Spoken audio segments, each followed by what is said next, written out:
Hey up.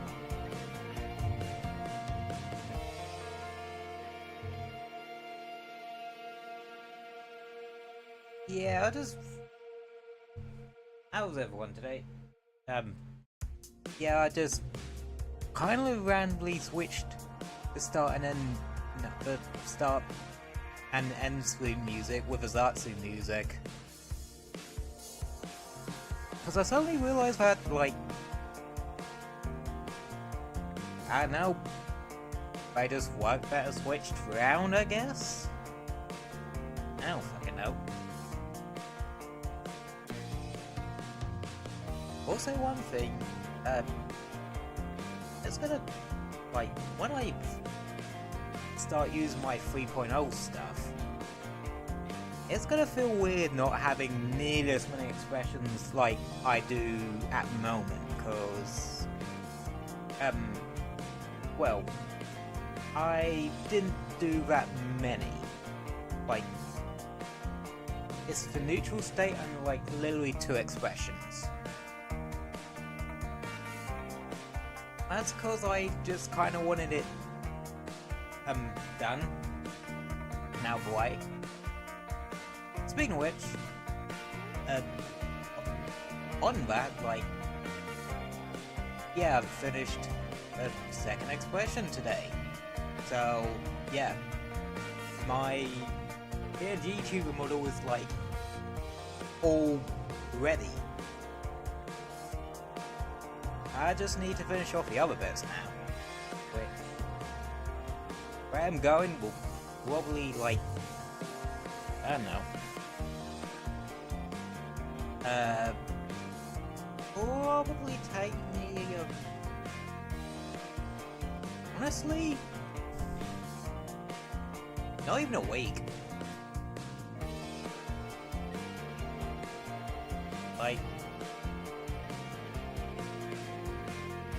for me trying to keep all that sort of thing more uniform, or coherent, as I should say, it really shouldn't take me that long. Oh, I feel like the only thing why it was taking me this long, like, to begin with was cause, usual shit, procrastination, having to do other stuff of the day, and,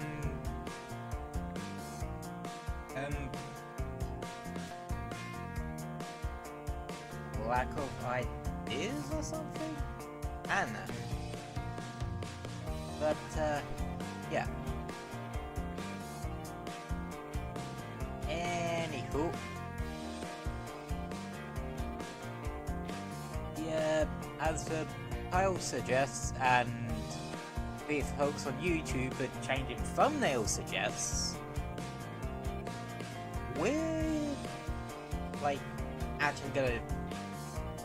We're playing on Hunter Rise today, and we're actually going to jump over to, and actually start the Sunbreak stuff.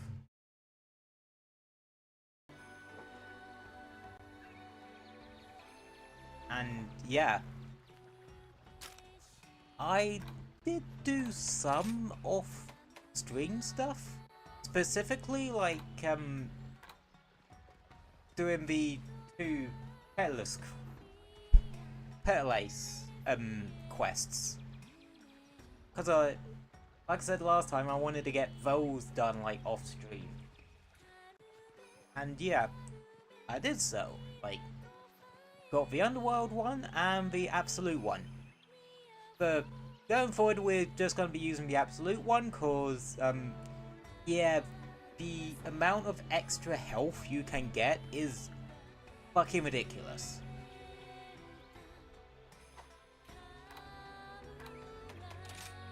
And we barely really made a dent in our wish list. Thank you, Ellie's Mion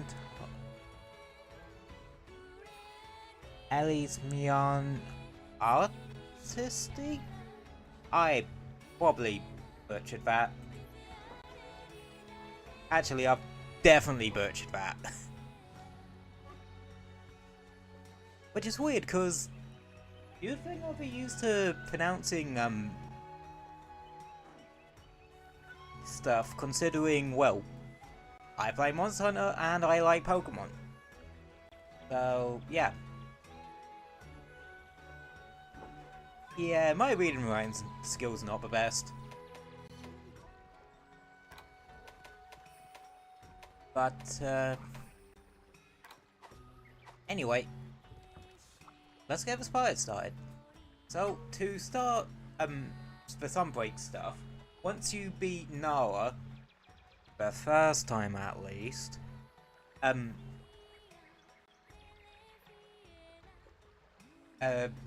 instance of Rondine will be here at the village, entrance. You just talk to her and back, gets it going.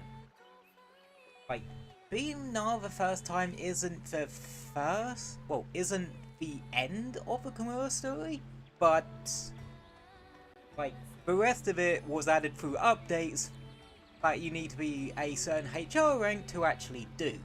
So, yeah. So we're just going fuck it and just jump into Sunbreak, cause, well, the Master Rank is going to serve us well anyway, and we'll just naturally, well, increase our Hunter rank as we're doing Master Rank stuff, so, yeah. Hunter, I was waiting for your turn. See you from Hunter Rise contains somewhat troubling news. The level sent by my sister and ADHD details monsters from the kingdom have started invading neighboring territories. My sister belongs to the Knight of the World Order assembled a research team to combat this threat. This village, but it's only a matter of time before it's ready. Words, words, words, words.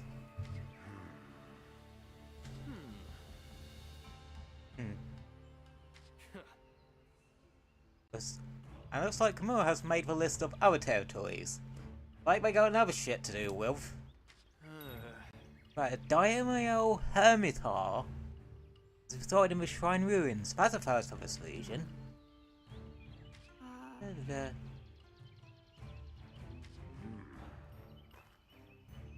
With monsters branching out, this might. See, suddenly we barely knew anything about the rampage for years.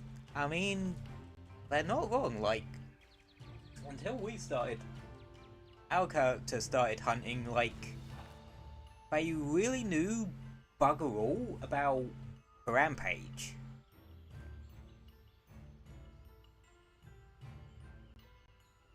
Considering the one 50 years prior to Base Riser story nearly wiped out the entire village.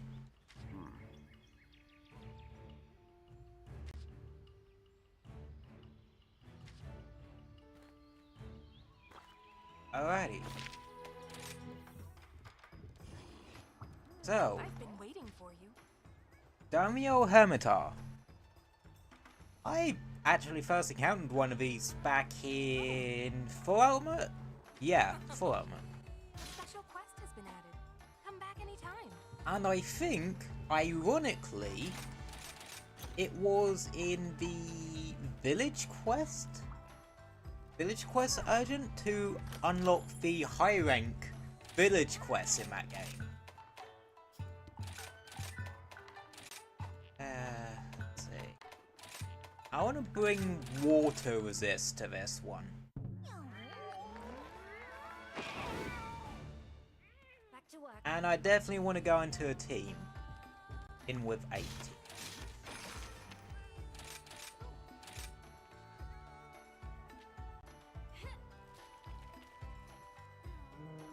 And naturally, it didn't take that long.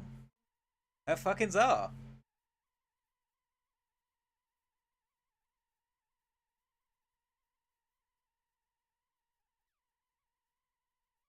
So, yeah. That was quick.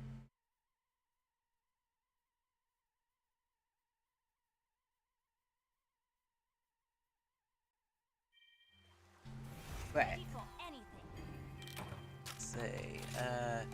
No one's died yet. That's good. And it's in Area 2. Actually, there's a cool little shortcut you can use to get over to Area 2. You just go into this little tunnel. And it shoots you out at Area 2. Pretty neat, don't you think? Anyway, here's Diarrheal Hermitar. It is a giant enemy crab.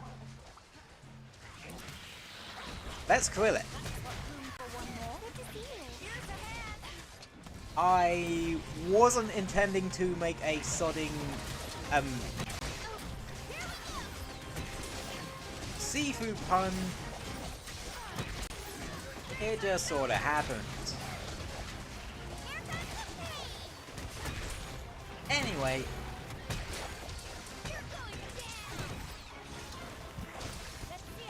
Yeah. Looks like we got a dual blades and a swax.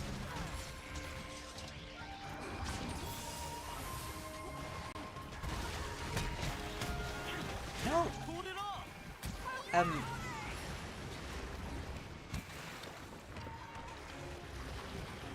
I kind of weirdly like fighting this thing in this game.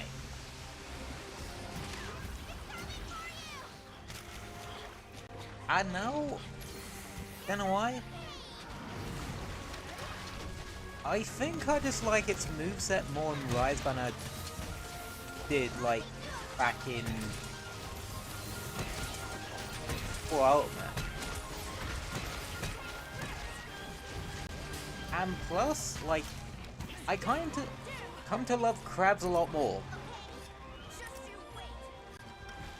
Especially the adorable type with the like little beady eye stalks. So I'm gonna try going for the shell a bit more. Cause it has 2 breaks. Oh. It breaks twice, and you need to break both of them twice to get a material, well, a better chance at a particular material out of it. That's what annoys me about people that just capture everything. Sometimes it doesn't even give you the chance to get this already difficult to get car.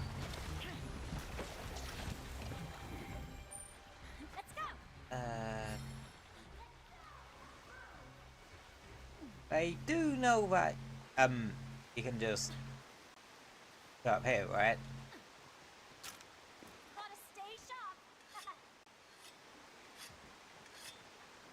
Also, did anyone figure out why the hell, like, you're able to stay on a Palamute whilst it's going, like, vertical like that? I know.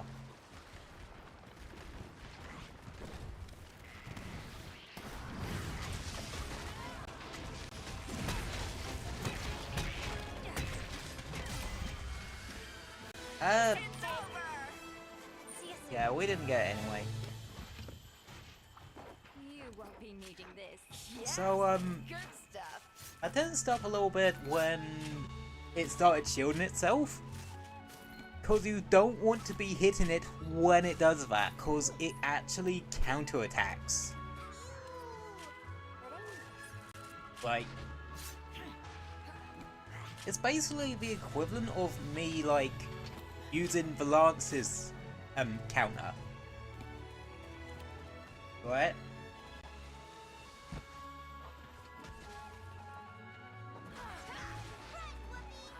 You, don't exactly want to be hitting it.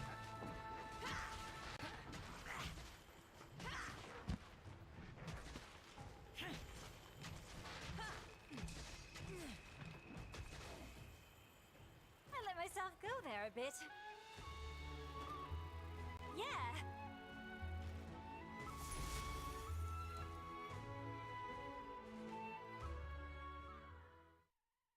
Oh yeah, cutscene.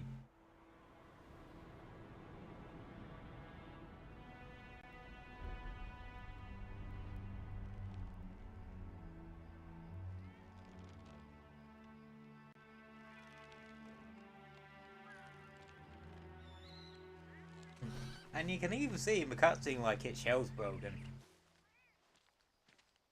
Now that's attention to detail. Hey there, Ace. Got the job done already, huh? That's why you're my #1 pupil.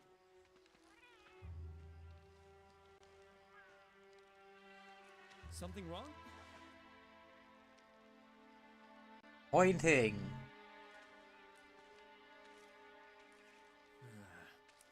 I don't think an Apex caused this. No, I did.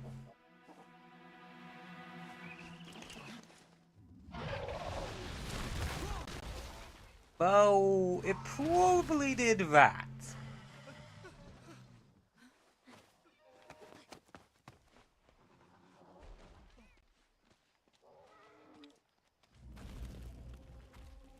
What the? Cause, yeah, crab sticks over here ain't the only thing that sort Hey, of hold up. ended up here from the kingdom. As if we had enough fucking wolf monsters. We need to evacuate the village. I'll use a flash bomb.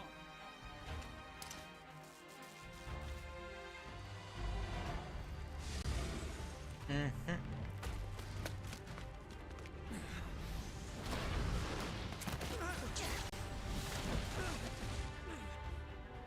Who are you?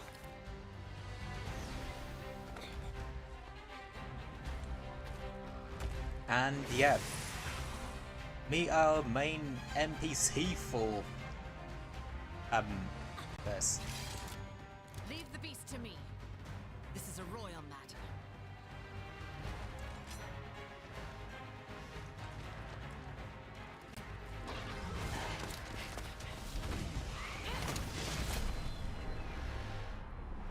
Oh, I just realised she did like a Shoryuken.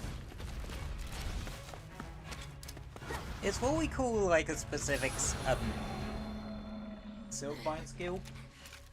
It's one with sword and shield where you just like literally do a Shoryuken but with a shield.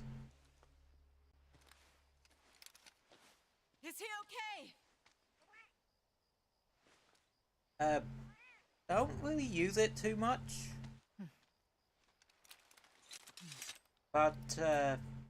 Hell, I don't even know if I've got it unlocked. But yeah. That was the first hunt for the day.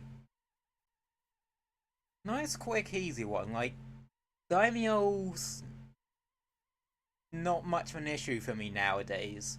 Back in 4U, like, that thing was a bit of an issue for me.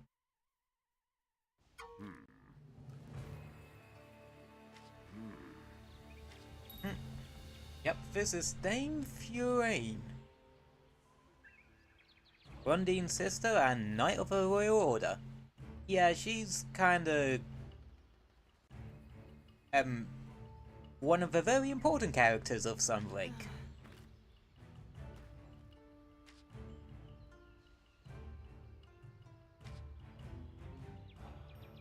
Yeah, like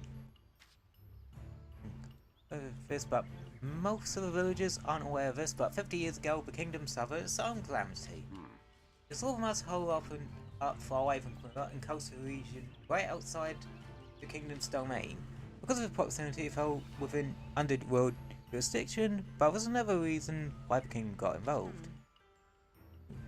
Got involved because a similar phenomenon had occurred centuries before in the capital. The Garen Graveway and the elder dragon Malzeno appeared, merged, and nearly brought our precious kingdom to the brink of ruin. Then it simply disappeared. He was master of all 4 elements, and the world needed him most. He disappeared.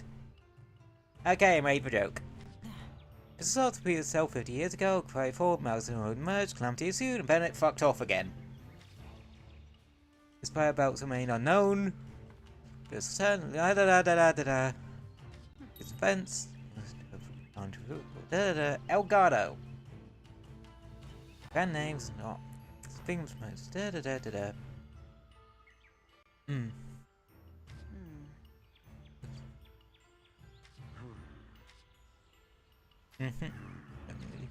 Need to do what for rain kingdom, help with solve situation. Rampage is Kamura's problem, but this creative prisoners affects all surrounding regions. I suppose now it makes sense to me why like the well quote unquote end of the Kamui story is like in the update stuff, cause this dialogue suggests that technically by the time you get sent off to Sunbreak, Rampage stuff is still happening, technically. So, yeah. Also, don't expect any Rampage quests in Master Rank, because they just don't have them. Thank fuck.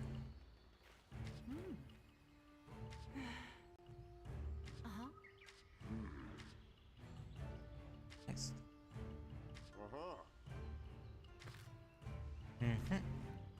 Right. Now,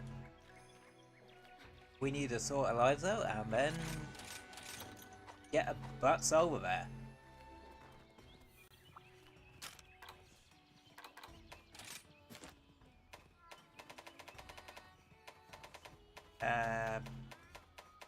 Yeah, Dario has entries now in here.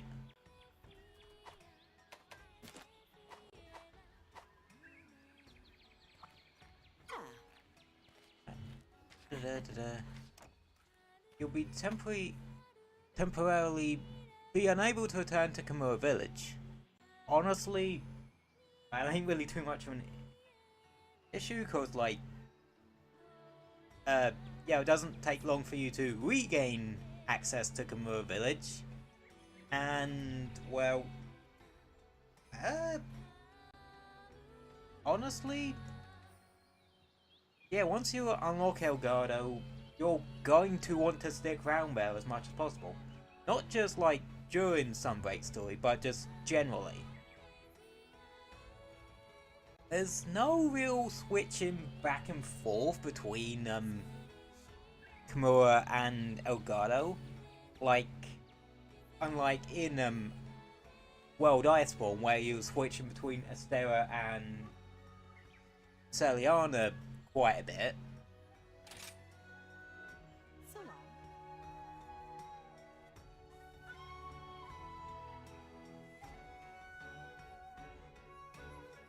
But yeah.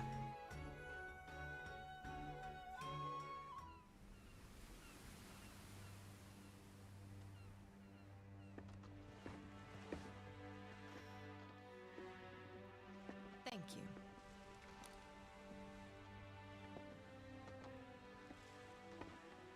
I pray that the seas weren't too rough on you.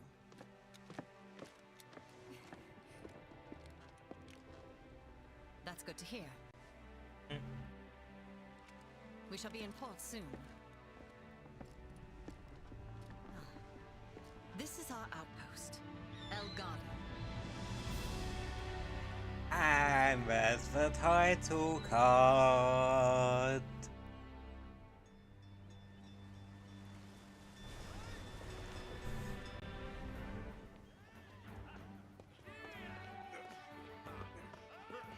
Yeah.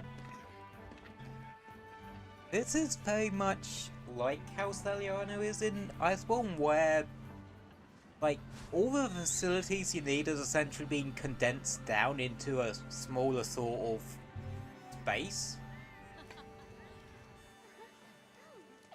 It kind of puts me in mind of like the sort of ones from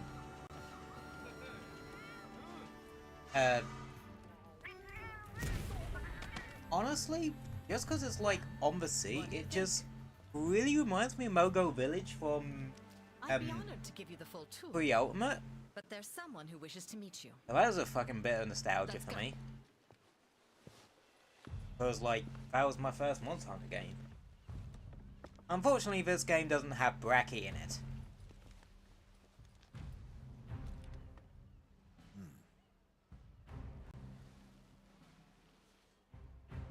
This is Admiral Gallius, our leader.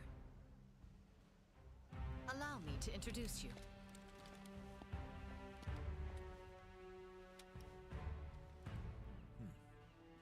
I present the Hunter from Komura. Mm-hmm. Humble greetings.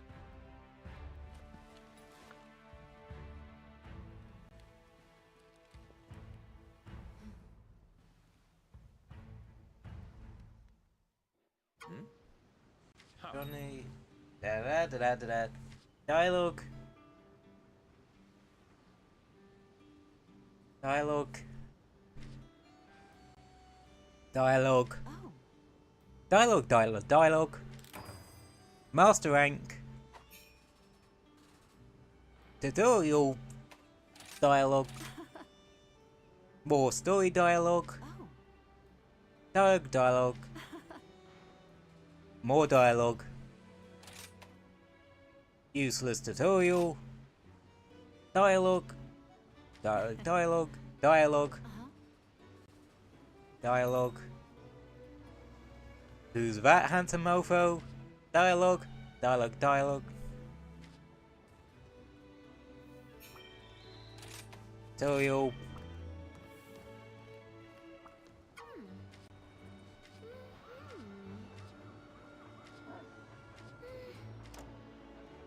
I long to go hunting. And yeah.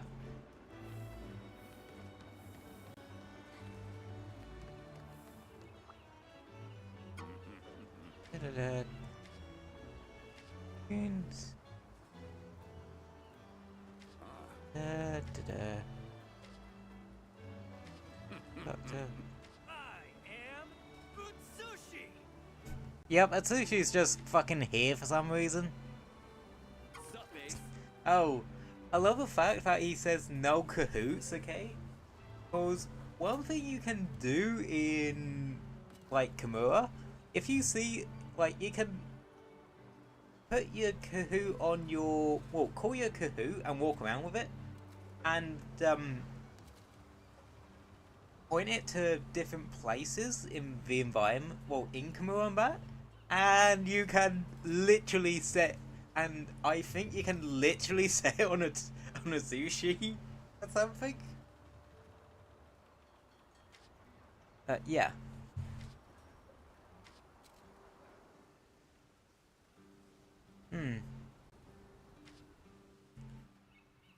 Massive in it.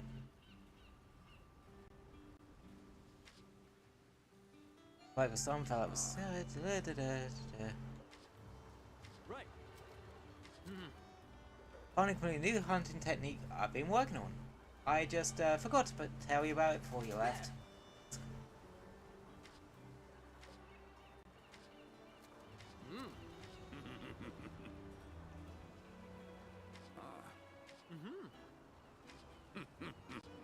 Yeah, so you're literally having to fucking zip back to Komura for a sec. For some arena action? Good to see ya. Specifically for, well, it's arena for a tutorial quest. For Sunbreak not only introduced new switch skills, it introduced a new mechanic. Ravenous monsters. Their Switch eyes skill shine swap. bright. Honestly, its Courageous name is hunters exactly what you think about, for what you fight. think it is. It simply allows you to switch between two sets of switch skills. Which,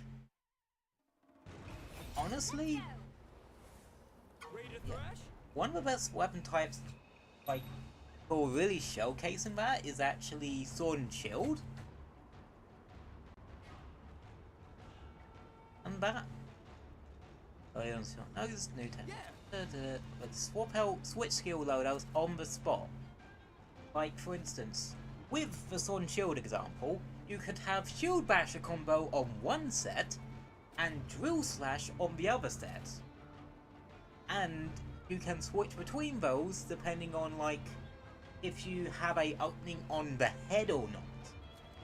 Or if blunt damage is just going to be the better way to go there.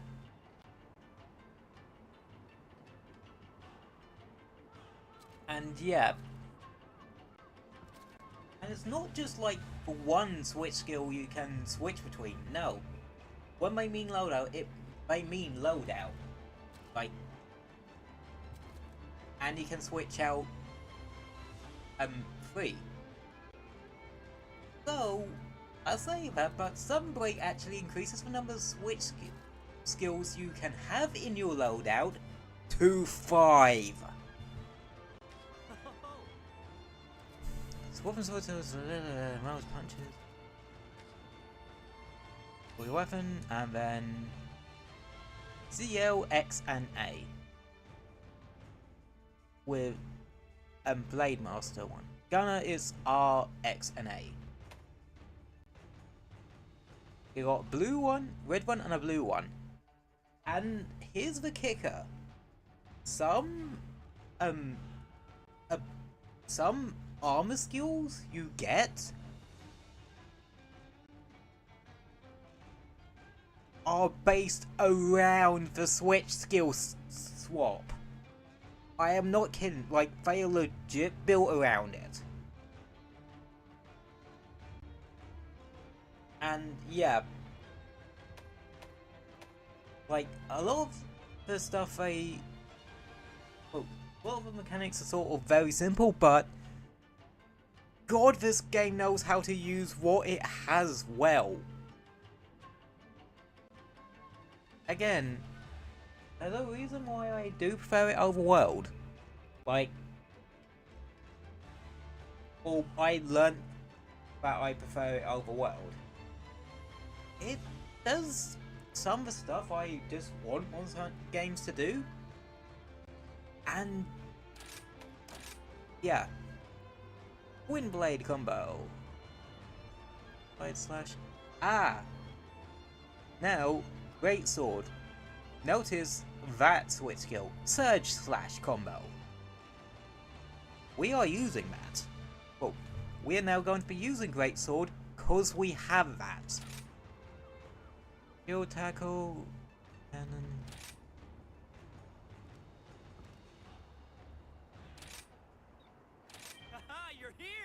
But yeah. Another job well done.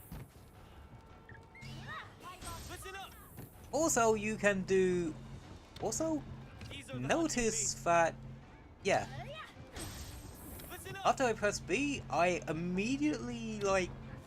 After doing it, I not only backflipped, I then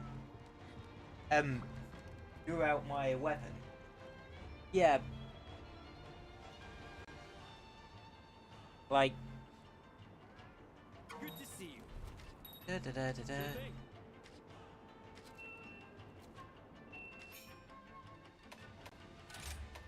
Listen up. I've been waiting for you. Oh, head back. Da, da, da, da, da. Yeah. Listen up. These are the hunting bases. Yeah, you can just go complete quest and yeah. Again, it's a fucking cool system. But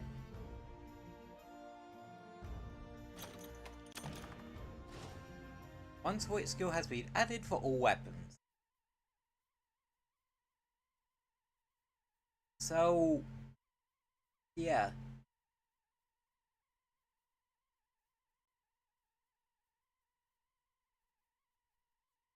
Well, we are kind of also with like, unlike when going from low rank to high rank, we are starting from ground zero, an underpowered state to a overpowered state. Cause, well, Yeah, for some reason that princess is like our West receptionist.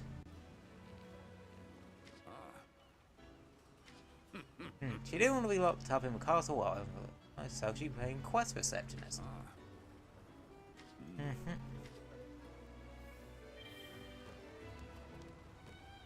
Yeah, like there are all sorts of bits and Go out and crush some monsters. pieces. Yeah, they have a Buddy Plaza one. Which yeah was same as in the Gathering Quest hub. Then little introduction.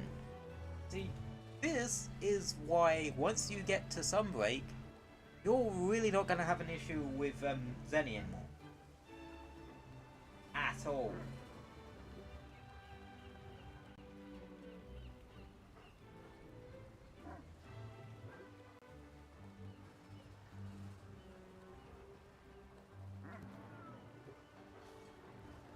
So, yeah.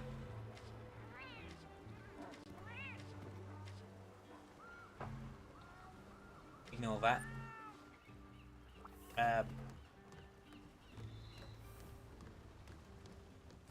Yeah,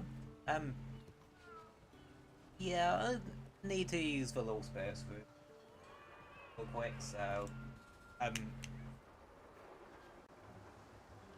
try not to set anything on fire, because, I don't know, we're just kind of vibing now. So, see you in a sec.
Okay, I'm back.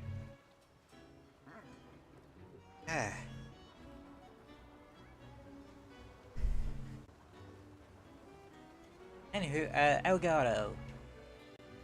Yeah, you got all the usual bits and bobs you like need.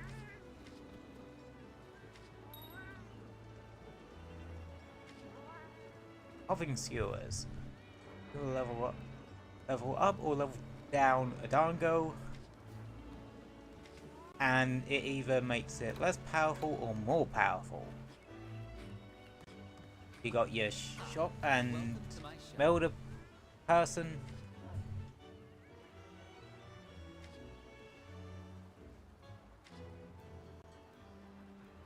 Huh. Yep. Ah.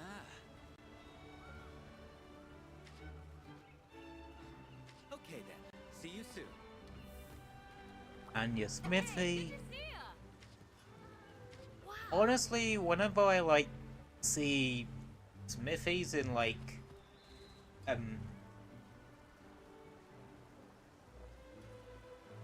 yellowy, orangey ovals and that, I'm just reminded of Miss Forge from 4 Ultimate. You know, the like smithy that was in charge of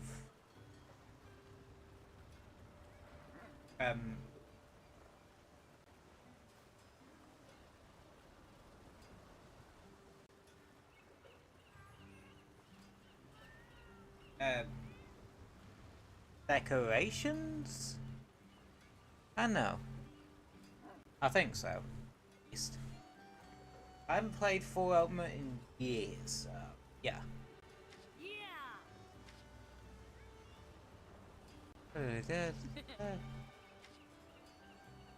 Start by upgrading your weapons master bank. You'll lose all your rampage skills, but you can forge you some rampage decoration and you can get them back. All you have to do is swap them. Yeah, because rampage skills was essentially like the high rank sort of augmentation system, if you will. Whereas rampage skills, well, rampage decorations are the same thing, but as decorations instead. Bye now. Anywho, and here's our quest. Thank you for Person. stopping by. Like, yeah, you have a little princess as your quest giver. Don't know if that's actually happened in Monster Hunter before, but hey ho. Yeah.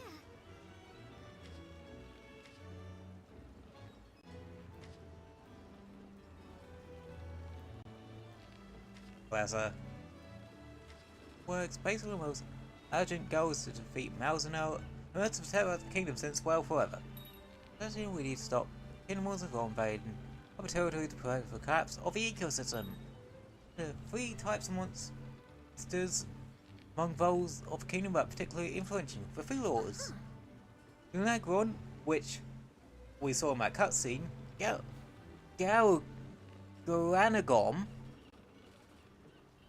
and Malzeno. Because I'm gonna closely.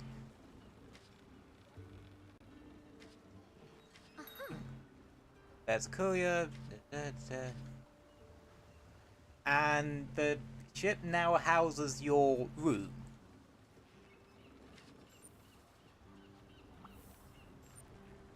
It's great to see you. Pretty vast master rank. Yep. Oh, nice. Yeah. Yep, we can now just go between the 2. I told you that, like, it wouldn't take long for us to get that feature back up. Of course. Those are close locations in the jungle that I'm especially excited about. So one thing to note, the jungle, much like the sandy plains and flooded forests from Base Rise, comes from a previous Monster Hunter game. Jungle coming from the 2nd gen games, I think. I think it's second gen, or is it first gen? I can't remember, but it's like, yeah.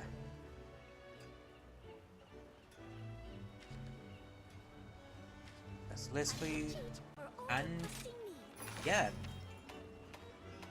We don't really have much to work with.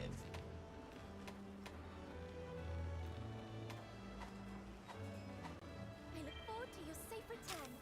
So, yeah.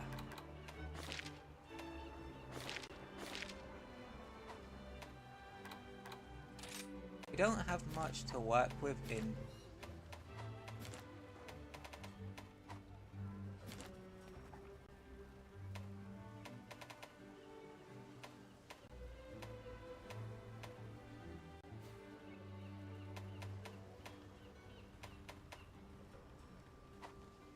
have a love of...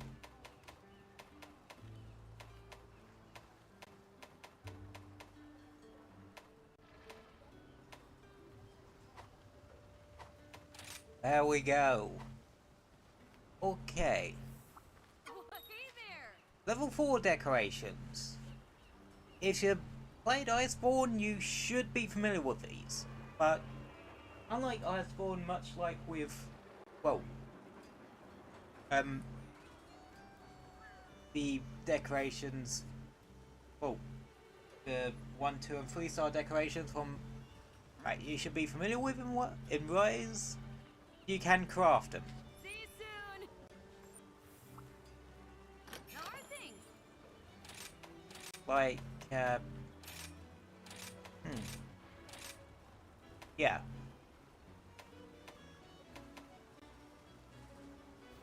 You can actually seem to get some pretty good ones off about, like, Divine Blessing level 2 is not a bad defensive skill. Focus isn't what it used to be. Archaeology, which I'm not gonna lie, if you're gonna be gathering a lot of shit, is very useful, especially for like your runs going around gathering ore and such. And yeah.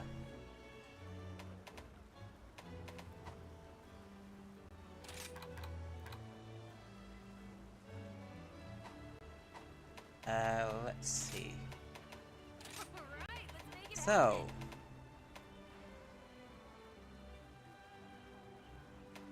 I wasn't kidding when I said we are literally starting from base, like, cause, as you can see, the defender weapon stop. There was no master rank version of those, so yeah. Bring on the hard stuff! Ain't nothing I can't forge. Seeing my customers smile is the main reason I've been banging away at the smithing stuff for so long. So, that's what weaponry are what we're gonna be focusing on here.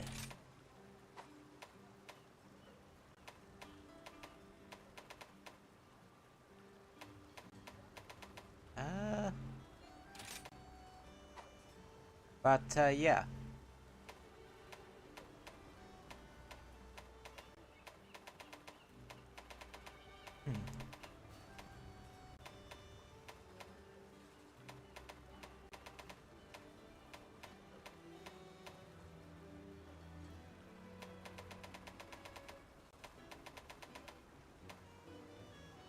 I think for now,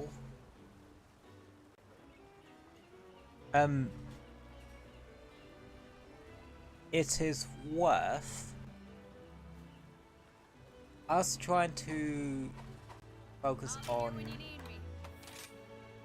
these. I'm gonna empty out my wish list for now. Because honestly, well, Hey you're there. not really going to need them. Ooh, I'm itching to get started. Because, well, a lot of weapons you can't upgrade yet. So, just gonna kind of focus on getting a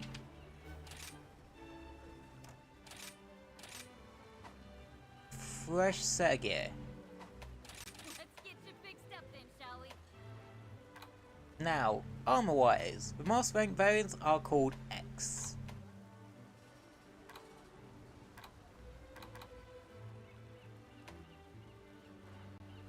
So, yeah.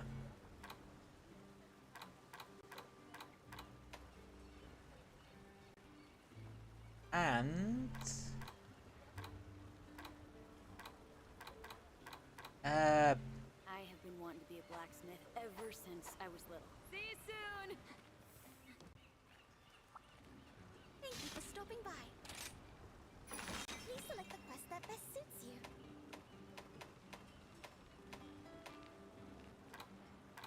Gucci.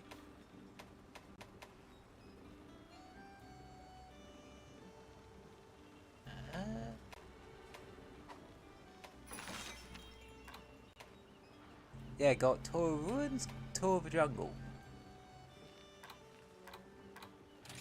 So, Take care. we're gonna be doing that.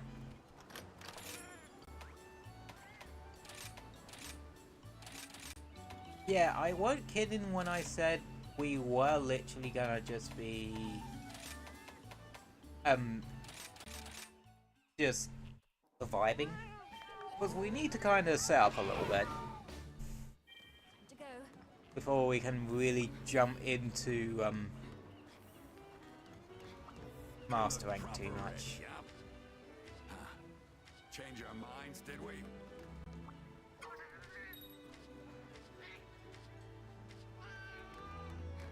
Welcome. All right. Good luck. Hey there. MP excellent. Goodbye. Basically, Please it come makes again. it so you don't have to wait for melting pot stuff. Cold facility food. Oh, Toadversary, the fucking training dummy. Okay. A recon deploying a buddy recon point allows you to fast travel there once during a quest. But every time you use it, you have to yeah.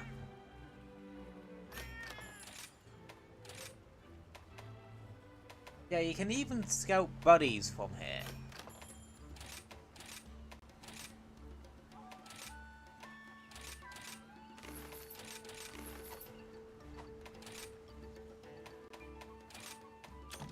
Okay.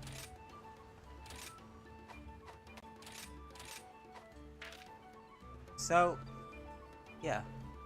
It sort of reduces the amount of the thing that you're, like, farming for, but gives you chance at getting like other useful shit like account items, such. Yeah, Buddy Recon I just won't really be making use of. So yeah. Anywho. Let's us have a look-see at the jungle. It's a fairly small locale, if I'm honest. Like I said, our main goal's just gonna be like running around the place, sort of grabbing the resources we need to make that great sword, so we can start Those who set foot in this land using it to slice shit up. will behold its And breathtaking yeah, splendor. I'm gonna try and like make greatsword the main weapon type I use when going through Sunbreak. Cause well, Ready for anything.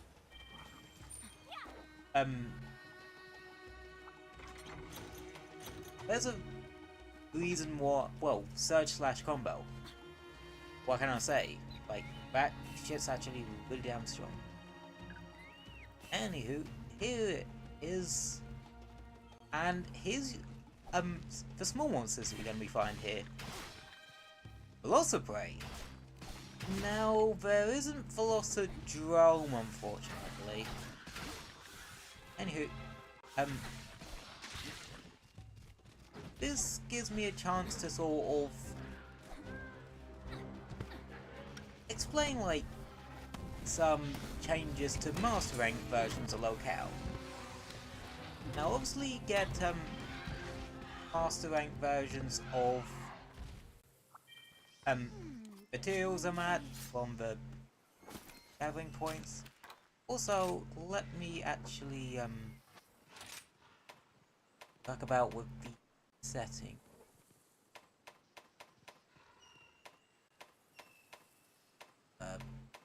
If I can remember how to turn the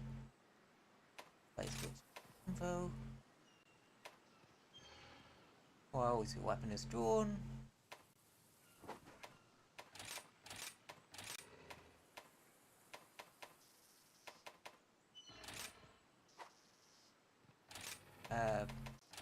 Isn't there...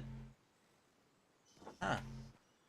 Guess there isn't a thing to turn that off.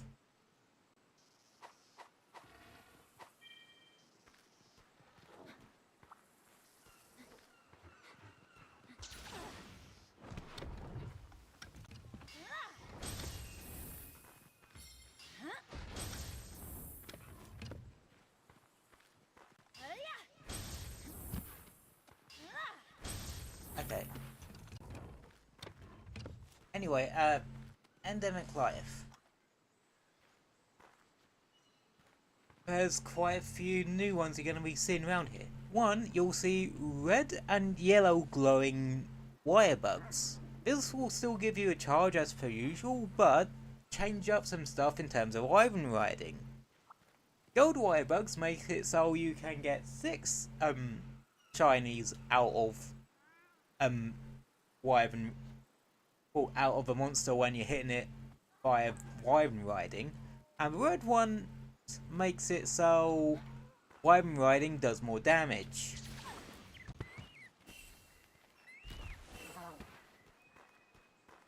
Also, if you go through here, is this the puppet spider or marionette? No, this is the puppet spider. So there's another kind of spider called a marionette spider. Basically, any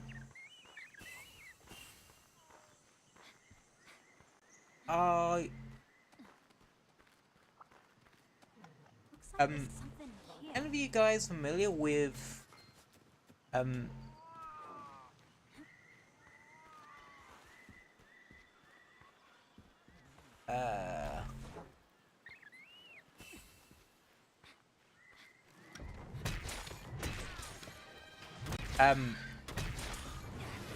basically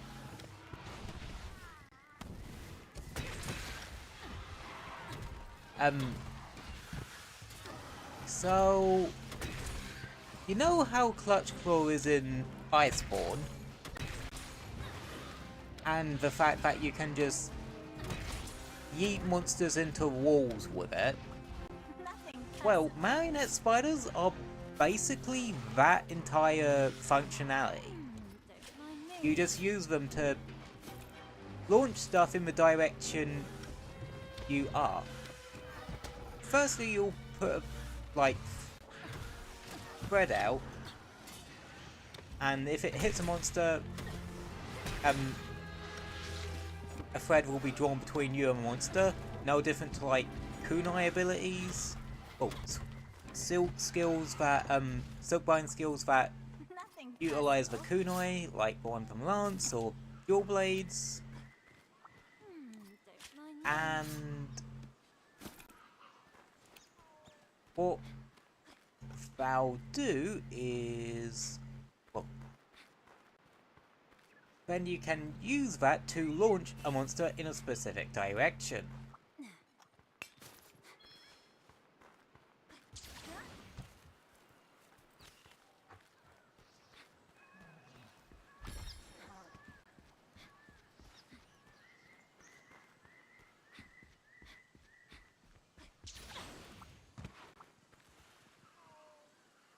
And yeah, if it hits a wall or another monster, it gets knocked down. And actually, if you hit into another monster, you can actually activate weapon riding via that, as it will put it into the down state you need for that. Aha! Here it is. Camp location. Wait. Huh. Never noticed this before.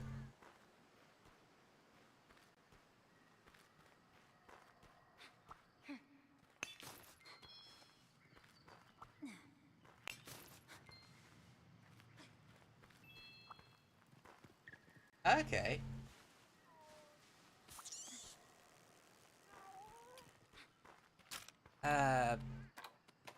What did it say we needed? Oh, got it. How the fuck do you get that? Like, I'm kind of confused.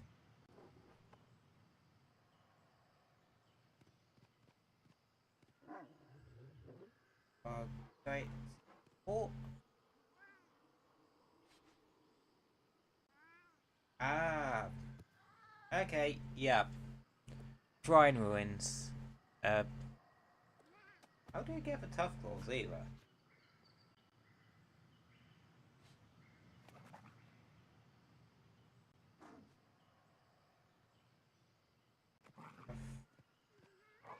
Oh.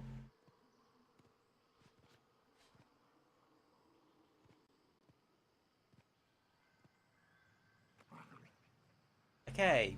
Apparently both those are very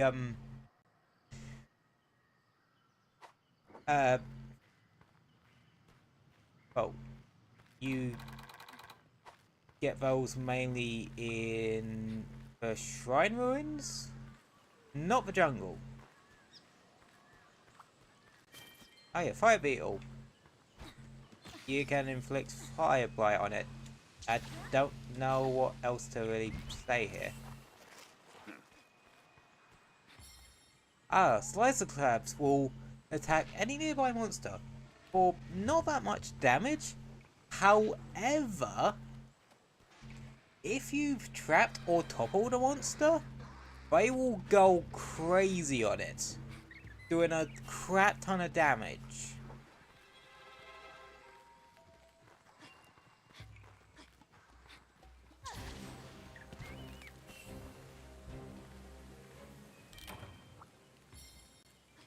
So yeah, it's worth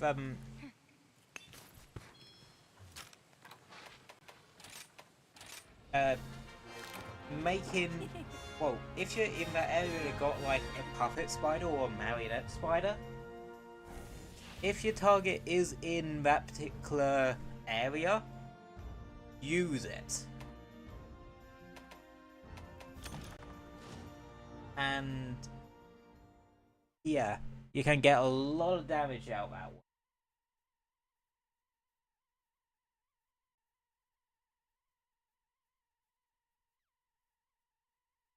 Well, if you have multiple monsters in that area, like you're wyvern riding one and you're trying to hit the other,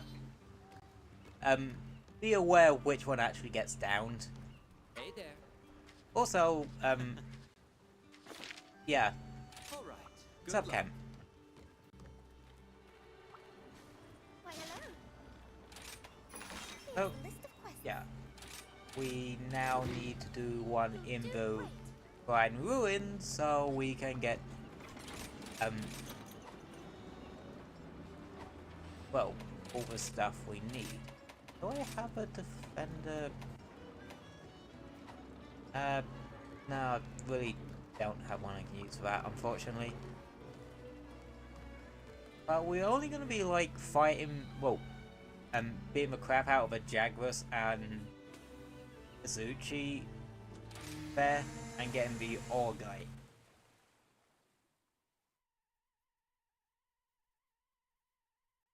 And then once that happens, and we done that, and we got our giant fucking cooking knife, slap on surge left combo, and we start farming.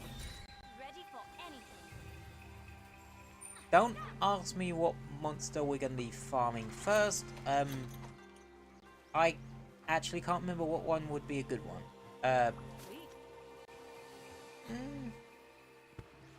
Let's see. I know Kuluyaku armor is now more, well, it isn't crit based, it's more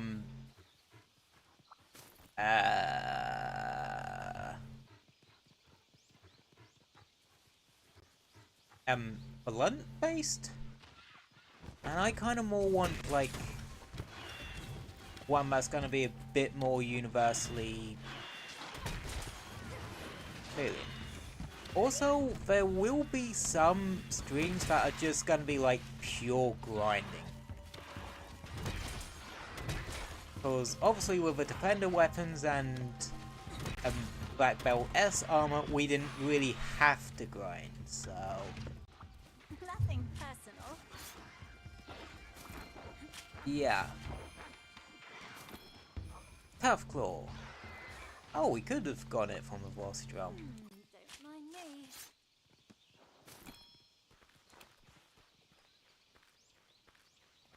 But, yeah.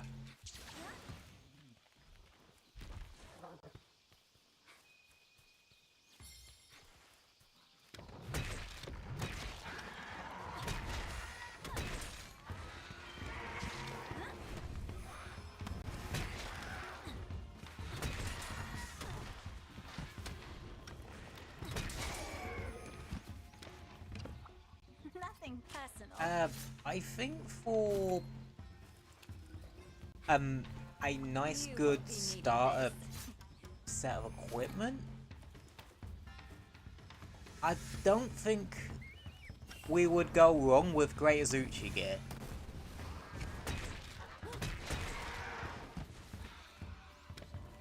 Because it might be a case of very quickly we upgrade out of it. You won't be Because needing this.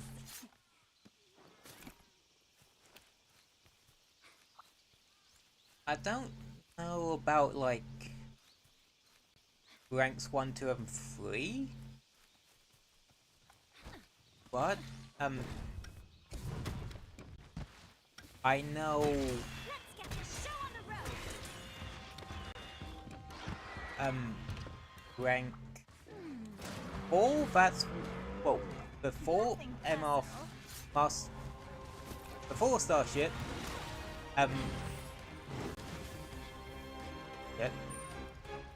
Okay, we are running. I'm not taking on a large monster without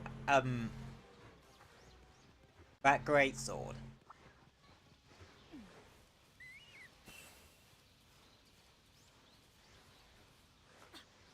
I'll actually double check, cause like I think there might actually be some armor I have unlocked already that might be worth going for.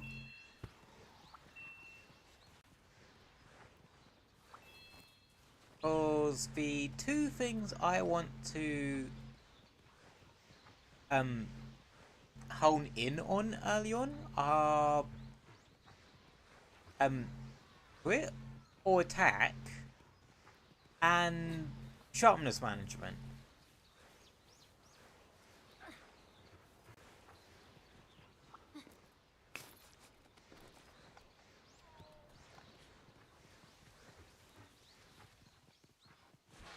Because, well, I feel like those are going to be really important to go after first. There we go, there's our Argite.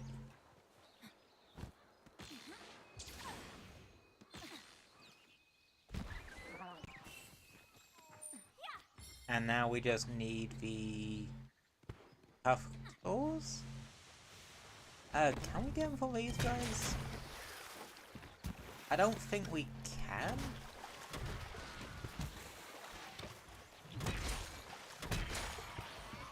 Like, I know I could probably get away with using the defender weapons, like, early on, but I do more want, an actual proper master rank weapon that I can upgrade.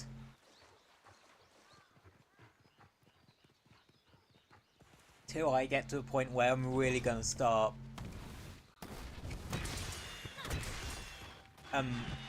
going crazy with the grinding. That being the MR 4-star quests. Really. Nothing personal. Cause, well, like I said, keep saying, that's where the flagships You won't be. needing this. Or like the flagship tier monsters. And yeah. Most of the weapons I want to use come from monsters from that tier. Like, actually the monster you fight, that for the urgent to get into the Master Rank 4-star stuff is actually one of them.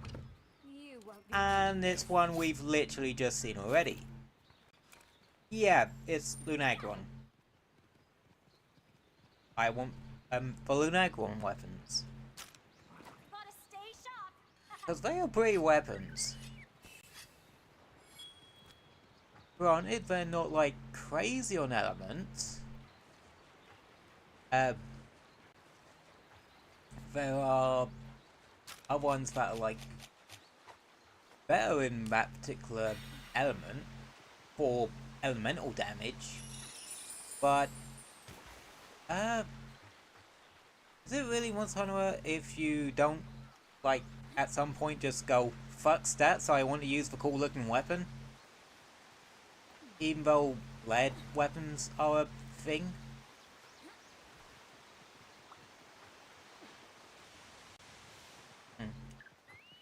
Sometimes you just want to look cool. I mean, there's a reason why PSO2 NGS has such a fucking extensive character creator. I mean, you're talking to a guy who literally streamed making a fucking transformer in it. I'm not kidding.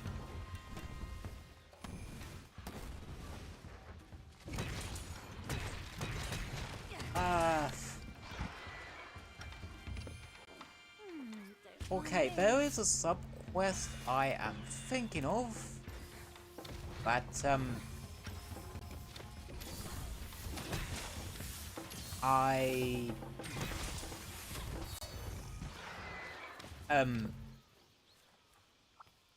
would like to unlock and do. How much? Lily one. Yeah, there's a sub quest I want to do once I unlock it to get a bit of Palamute gear. Why? Because that particular bit of Palamute gear makes Palamute a hell of a lot more viable as a more attack-focused buddy, which is what they seemingly try to be going for with that. Okay.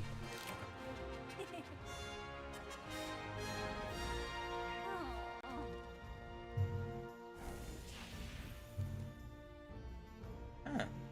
Stream's been very smooth today. But yeah, now we have our giant kitchen knife.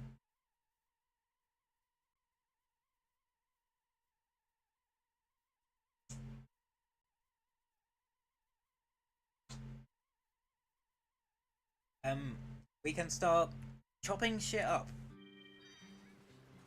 Oh, also I did some, like, starting some melding off camera. Only some, high rank ones, and, yeah, didn't really get anything out of it.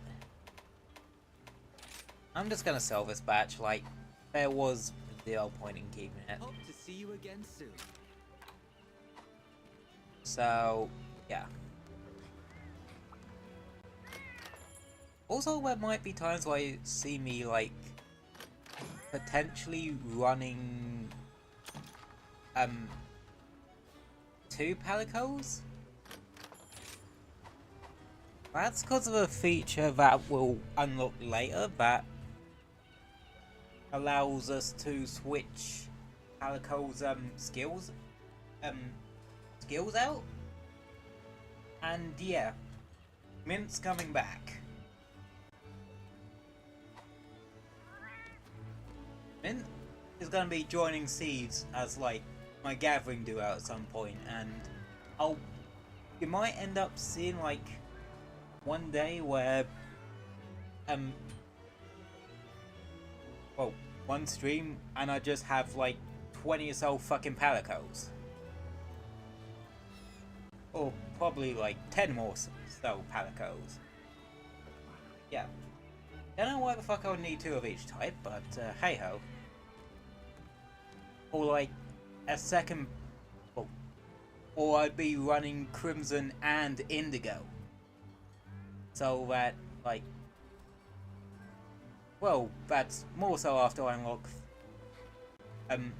do this side quest I'm alluding to, which I don't think will unlock till, I don't know. What the fuck do we actually unlock that?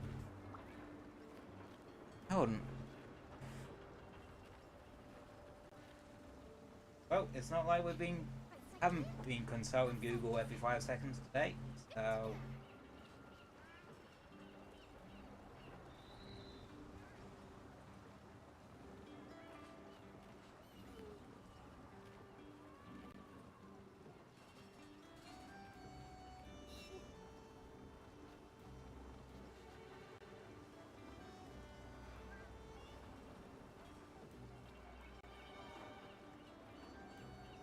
Oh. Right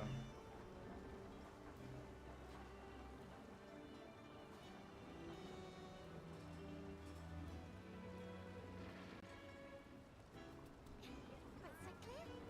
Left side clear. Huh. I don't say when you get it, but...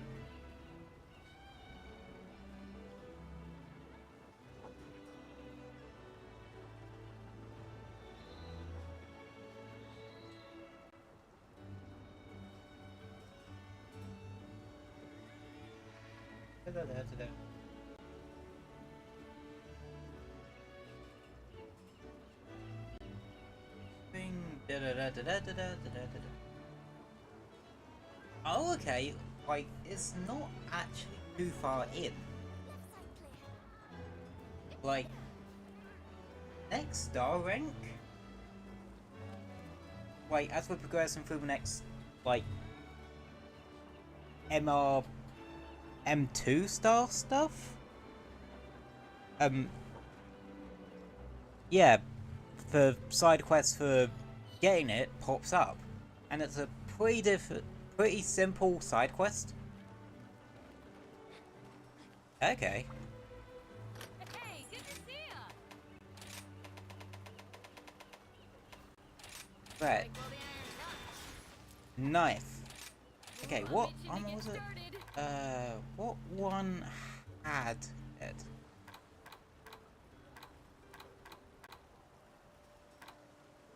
Okay. So, some bits of the Hunter set have, handicraft?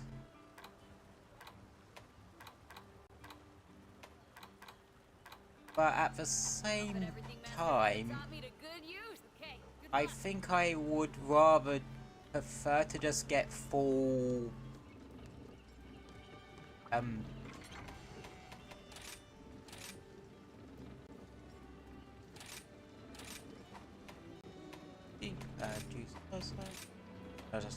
Surge slash combo. Oh shit.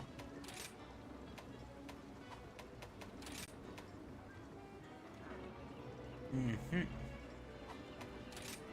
Right. Surge slash combo. This is what we want to use. For Great Sword. Why? Cause that's the power. Well, that's what changes, like, the Greatsword playstyle completely. It makes it so you have a 3-attack combo with different inputs.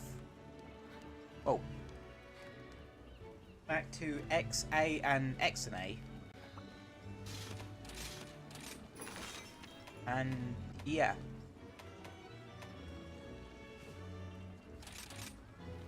So.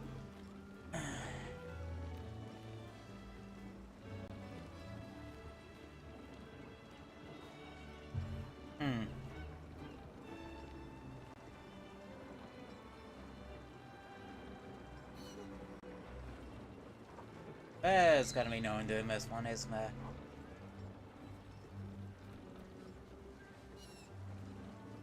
Yeah, that's the only thing about, like, this point in...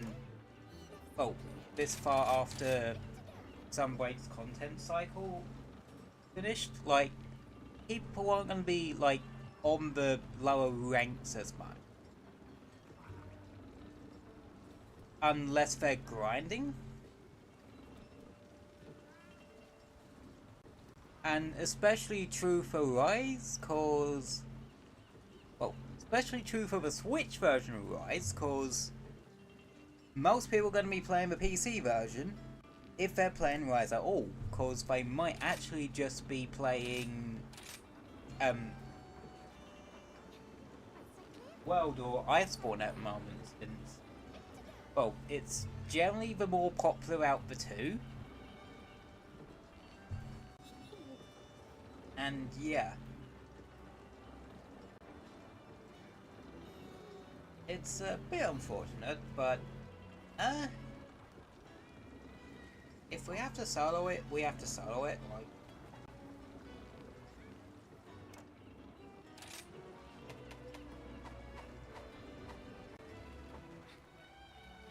actually, I'm just gonna grab any armor I can just get my hands on, just for the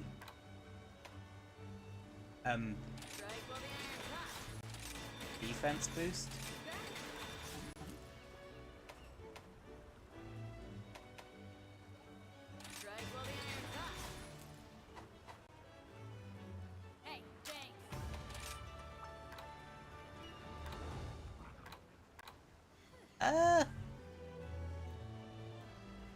Actually, that's quite a lot of attack boost. That will actually do me pretty well. As a just thrown together starting set. Okay.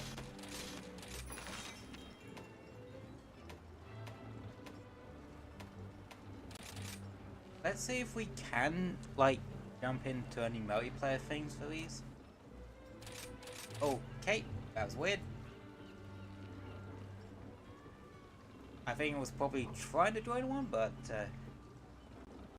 didn't have much luck, I guess.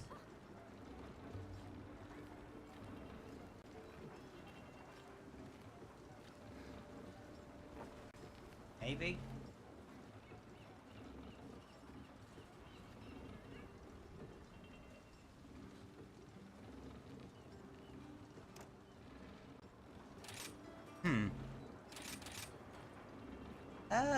If it comes down to it, I'll just have to try and solo him. But, yeah. I'm not surprised this one has people, because it's like double of a particular monster, so it's probably just easier to, for grinding purposes.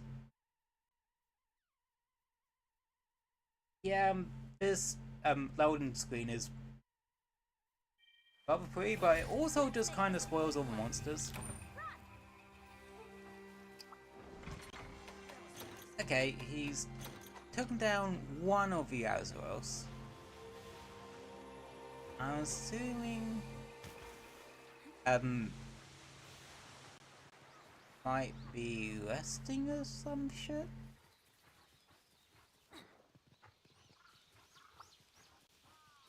I think he ain't on the other Azeroth. Anywho.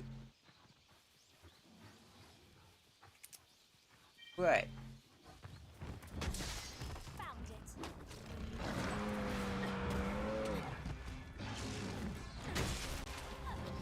Don't take this personal.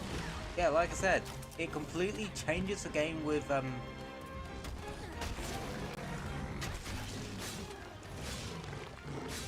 comes.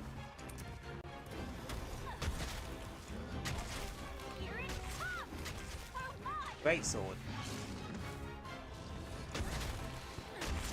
Say goodbye. And I really fucking like this playstyle, and this is why I hope I keep this particular switch skill. Like, and switch skills in general in Wilds.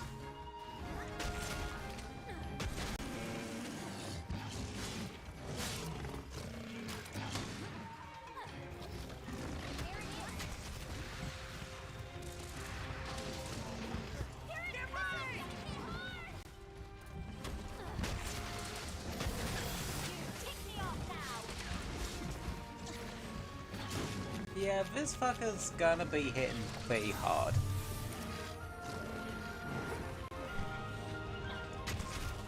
Yeah. I actually want to try and... like... I can't remember if there's like 2 urgents, cause what Sunbreak likes to do... You know how it likes to... well... It likes to have a mid,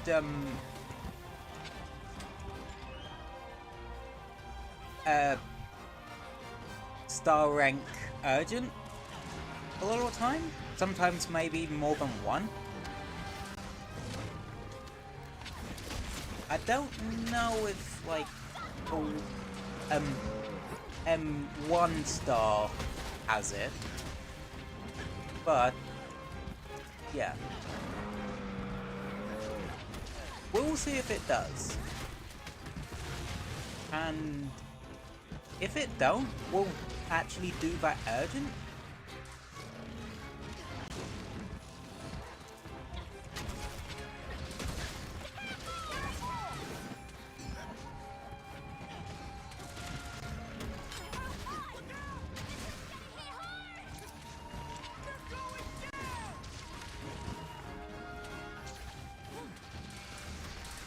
Oh, I forgot about that. It's kind of the Let's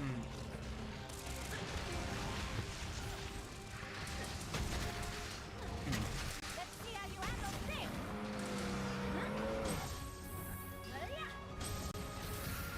I can do this all day. Somewhere else. so yeah. Let's go. This just won't do. That's gonna be the goal. Well, potentially the goal. See what that urgent is, and if it's one that progresses us to the next rank, we'll do it. I feel awesome. Cheers. Thank you. And yeah. So, in terms of key quests, I honestly not sure what to do in terms of that, in terms of like monsters we've already seen before.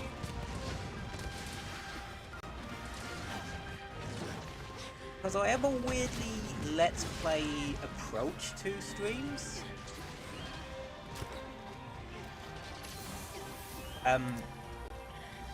Alright, Stardust bugs. Basically you ram shit into it and they go hurt. And if they're inflicted with an element, like those ones over there, they'll inflict a blight on the monster.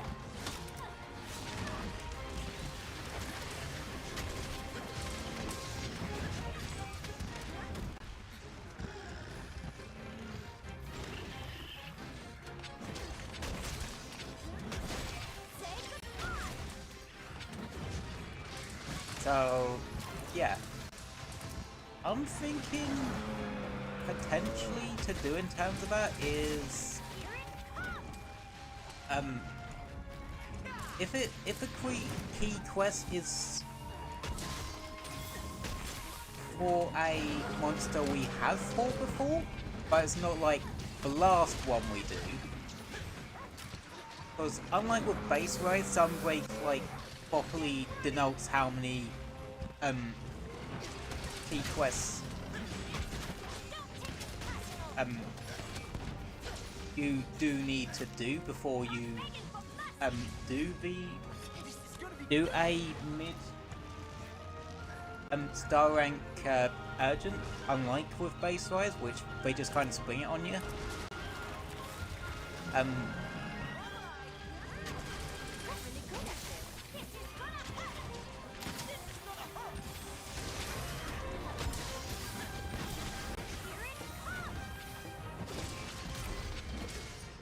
So, yeah.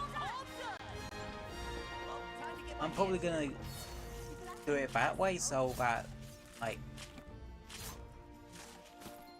if it's an like monster we've already fought, like anything, like if it's from Base Rise, I'm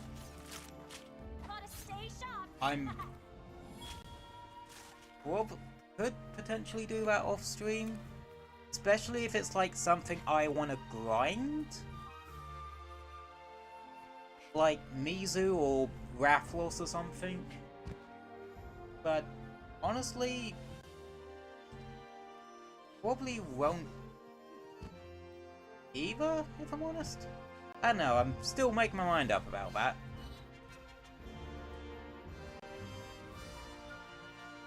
But yeah.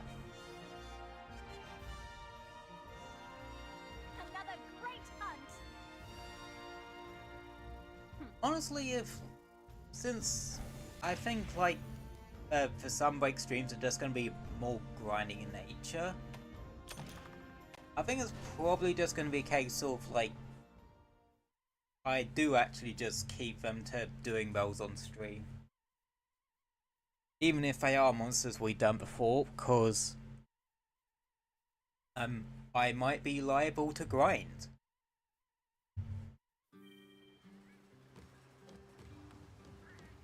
Hey there.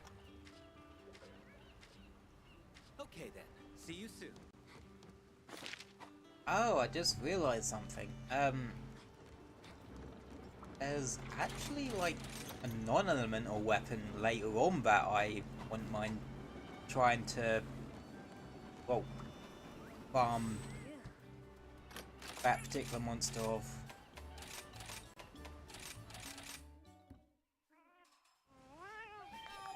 Because it's like a flagship I was really happy got into Sunbreak.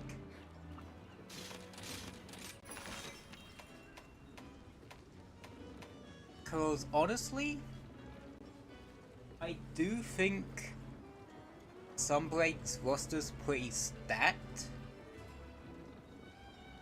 Anywho, let's see if we can do yeah, the doodle. But yeah, I don't think there's a mid-rank urgent here for M1 star stuff. I could be wrong. Again, it's been like ages since I got to this point, so.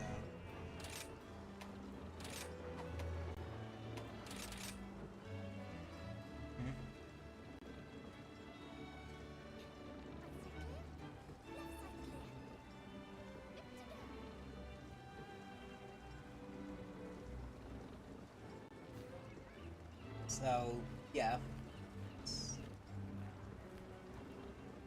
Yeah.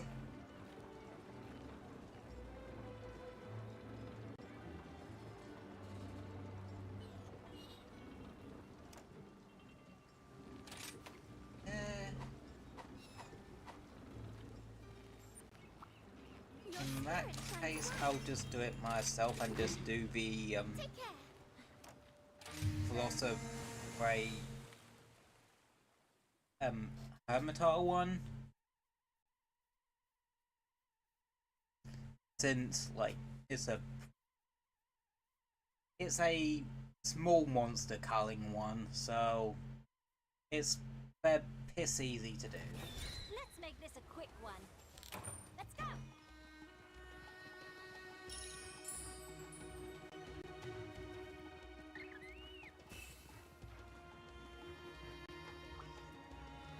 So yeah.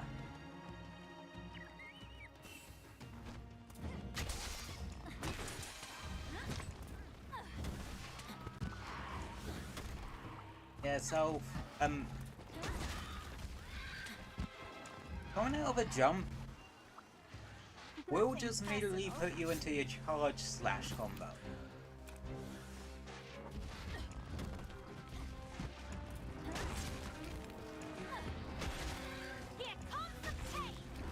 So yeah.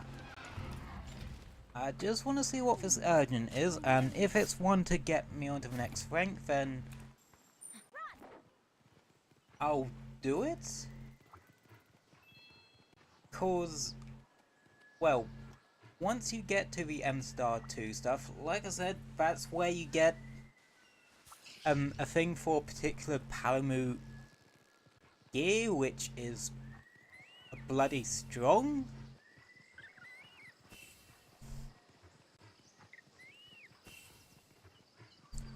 And also, it unlocks another thing that, let's just say, is going to be a godsend for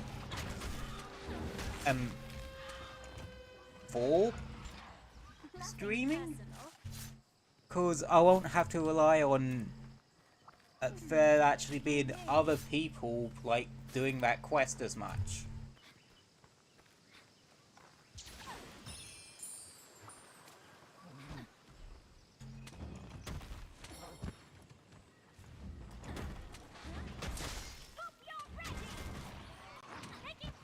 Oh shit, yeah, we can do the camp security one whilst we're here.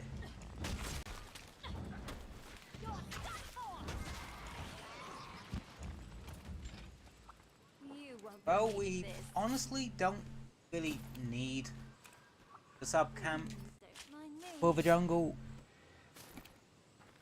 Because, no offense, it's not that big of a locale.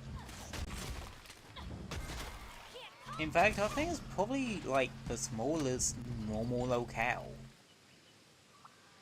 Nothing personal.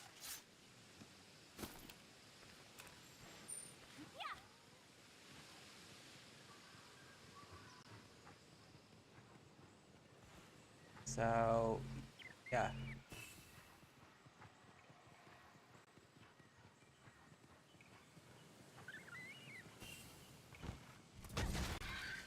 Oh yeah, might notice that like sometimes I do this fast fall when in the air with great sword.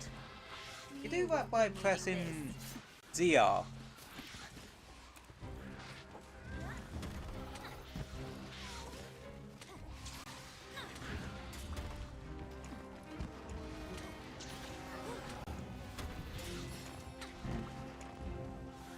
And actually, I think when you're doing Hunter Edge, the Silkbind move that launches you in the air, you can actually, I think it pops you back up, like in the air, if you land it. And when you are popped back up in the air, I think you can either do like some sort of aerial charge slash thing, or you can just press CL to do that fast fall kind of slash. That's what I'm just gonna call it. I'm just gonna call it fast fall slash because that's what it does. And if anything, that's like a very useful thing to have, so I can dodge better. Grounded aerial movement ain't really something you need as much. it's still fucking useful. Nothing Like, personal. movement skill? Well, movement, Don't mind me.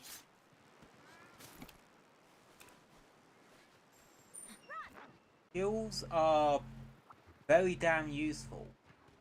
Hell, why do you think literally every Gunlance main, once they get access to,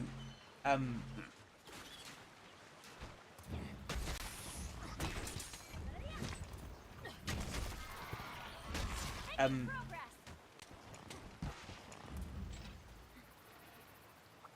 yeah, once they get access to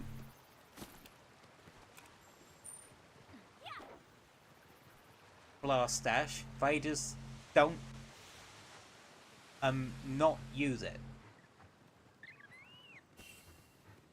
Because that shit's powerful. Doing great. Say goodbye. Alrighty. Right. Hey, Killed 2 birds with 1 stone. we are And needing this. again, if the urgent is what I think it is, then Stone that time. is actually going to be a bit of a boon. Because of some of the shit it unlocks. It unlocks something that well, that is good for you, so you don't have to rely on multiplayer nearly as much. And it unlocks a Palamu, a sub quest for a Palamu item, which makes Palamu a hell of a lot more viable in, well, just generally. Especially if you put a status weapon on it. Like, the right Palamu skills and a status weapon, and it becomes like, I can imagine in some instances it'll out-status your Palico. Which, yeah. Well, even more offensive-based Palicos, your, Brawlers and Bombers. Fighters and Bombers, I mean. Are useful. Also, I think this is the urgent. Petronadon.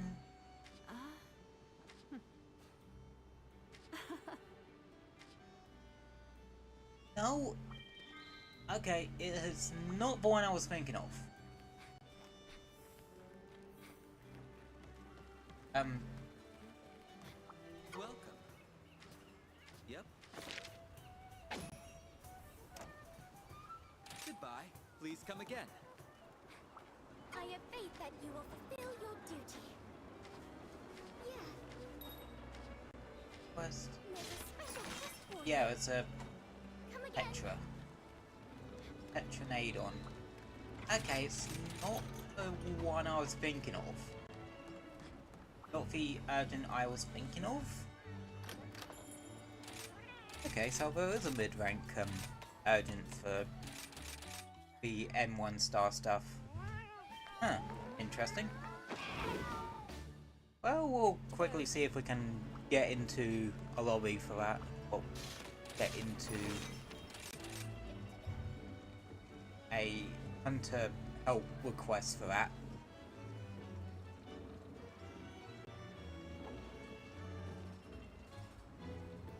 If we can't,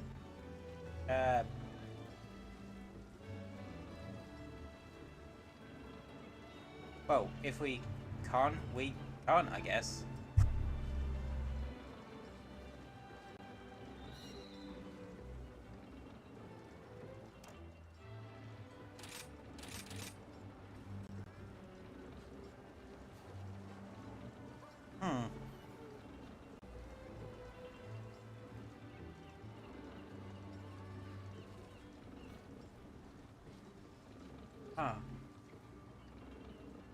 Well, Yeah, we might be shit out of luck here.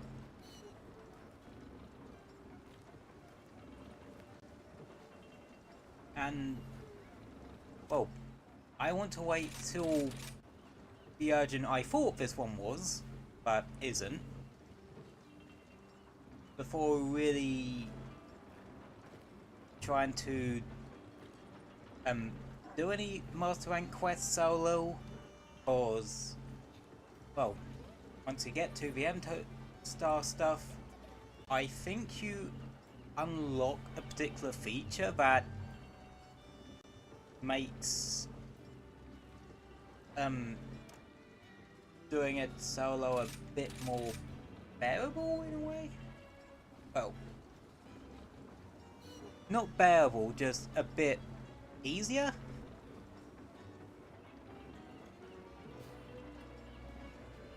And like, it was one of the main, well, it was something that really impresses me about Sunbreak.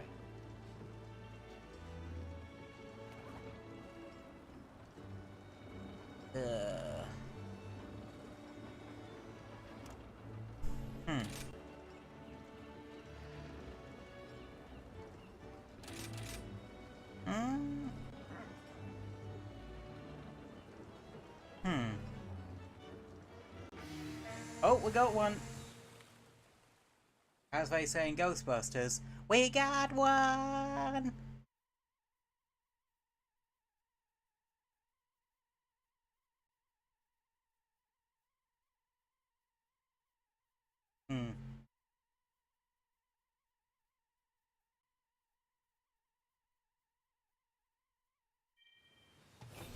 Let's make this a quick one. Anywho, Tetranadon. It's a Tetranadon, like, it's just much as here's the new, marionette spider. Yeah, like, this is the thing that acts like, the, yeeting into walls, thing from World. But show you how it works. Like, you target the monster. If it would sit still for 5 seconds, and come a bit closer to the wall. Come a bit closer to the wall. See, this works better in areas where they're like, It's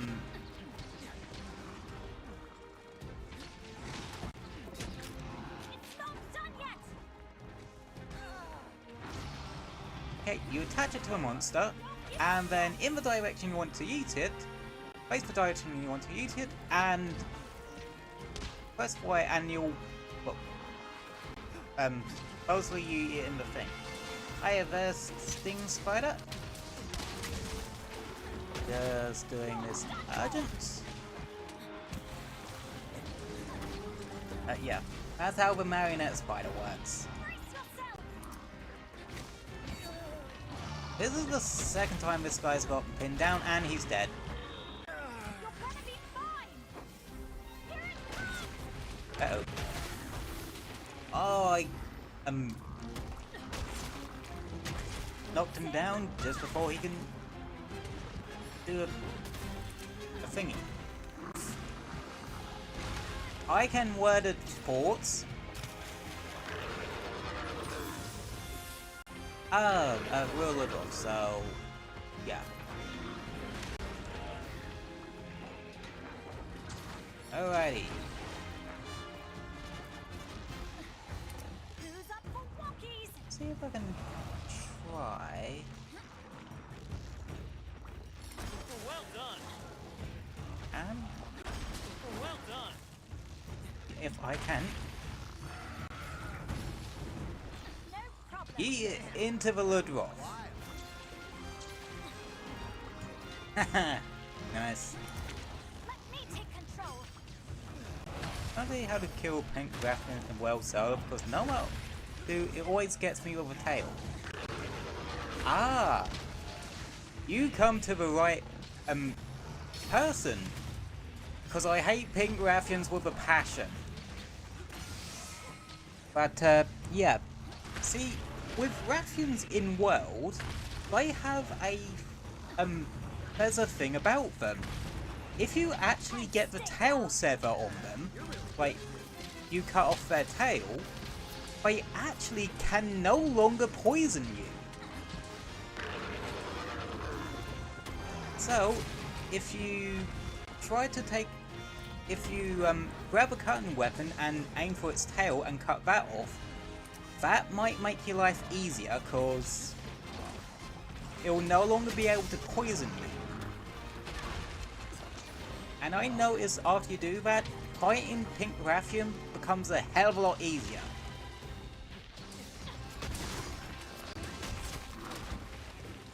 But that's something that only really applies in world.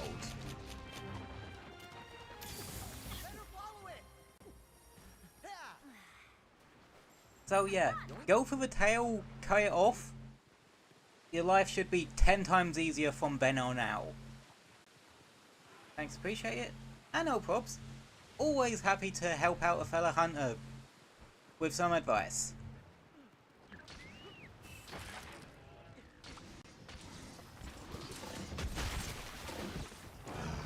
But yeah. That advice doesn't just go for Pink Raffian in world, it goes for all Raffians in world. If you cut off at, like, any Raffian's tail in world, they can no longer poison you.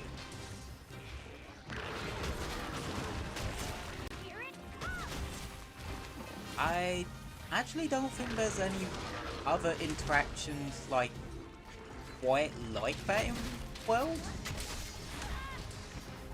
But it's definitely one I remember particularly.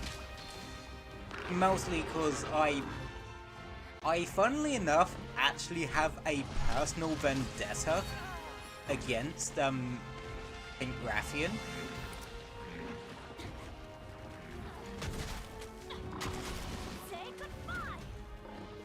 Right? Because I had a hell of a lot of trouble with it back in 3 Ultimate. So, yeah. And I used to get really tilted at that thing. So, yeah. It's straight up a vendetta now. And put it this way, I'm happy that Pink Raffian isn't in Rise. Well, isn't in Sunbreak. Hell. That's another thing I really like about World. They don't have, like, filler subspecies? Like, subspecies for the sake of subspecies. Which I include Pink Raffian in because, well, hashtag fuck Pink Raffians.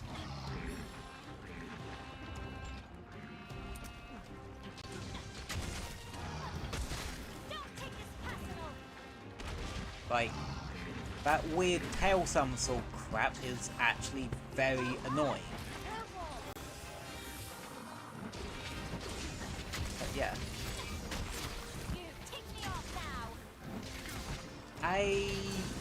Another potential solution? Insects. Like, insect glaive, I remember just being absolutely fucking busted in World. Because you could, like, if you set it up well enough, you could literally just kill a monster purely using your Kinsect. Granted, it would take like it would probably take like 40 fucking minutes to do so, but it's a thing you could do.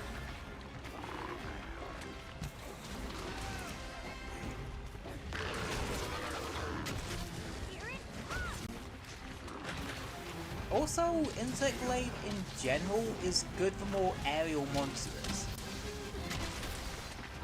Well, granted, I think Rathians and funny thing is, I've never put up Rathios, but Rathians are just annoying.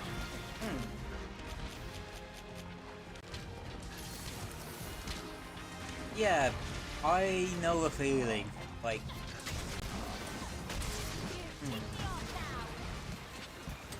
though Rathalos in Rise, I do struggle a bit sometimes. Like, say what you will about Rise and Sunbreak's overall difficulty, but Rathian hits pretty hard. Let's go. Like, Stop begging for mercy. and so do Teostra. Like, Teostra hits pretty hard in Rise as well.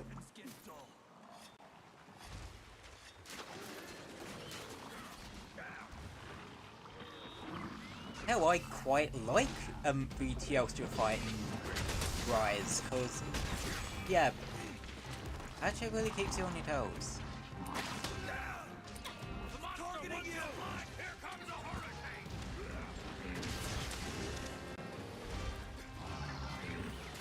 Okay, this fucker's nearly down for the count.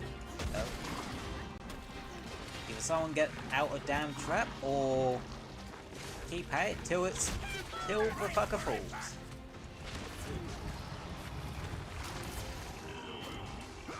Okay, I forgot it did that. Oh.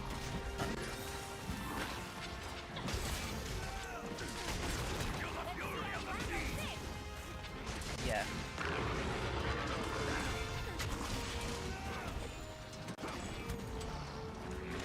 You know, in terms of Rathians, like, I haven't actually fought Gold Rathian in World, I don't think. I love how it's 5 against 1. Yeah. Well, 9 against 1 if you technically count all the, Palamutes. See you soon. Nothing personal, buddy. You won't be needing this. But, I'll just take this. hey, that's Rise Bigger.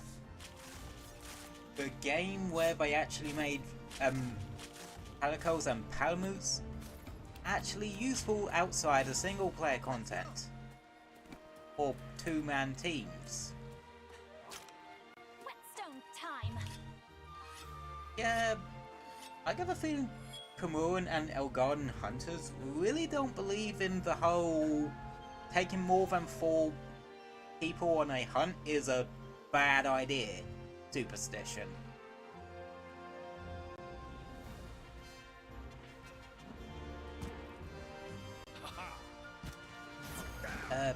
It's a weird bit of Monster Hunter lore I ended up finding out about. I can't remember who I found that out through. I think it was like from sodding. Yeah, I think it was from My Name is Bife when he had that random phase where he just did some Monster Hunter lore video. Because he's mainly like Destiny lore and such. Da, da, da.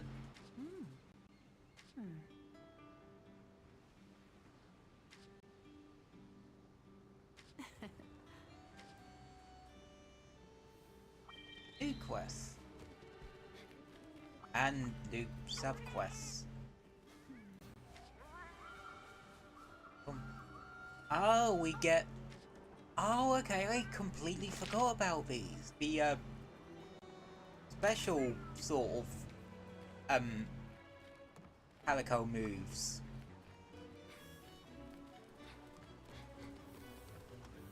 You can get.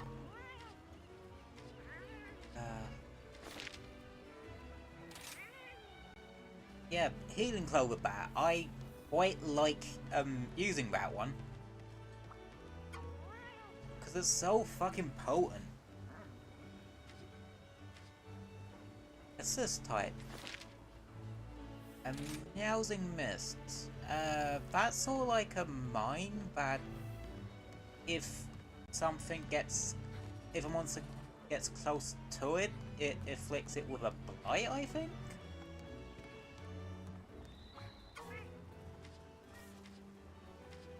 Gathering type. Ah, the gathering type one has one of the better ones, lottery box. Cause, what it does is it randomly allows a Palico to use a move it doesn't currently have. Well, it doesn't have in its set. Like for instance, it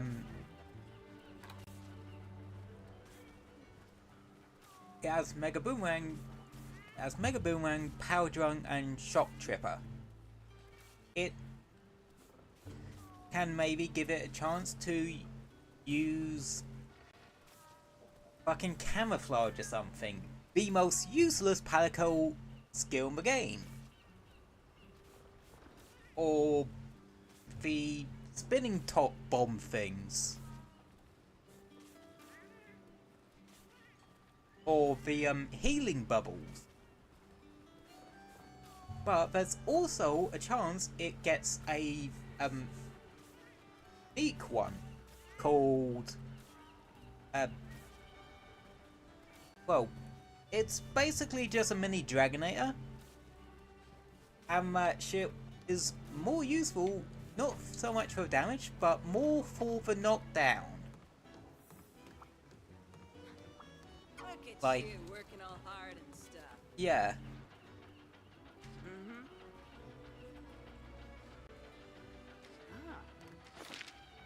Alright, later. And it is a bloody useful thing.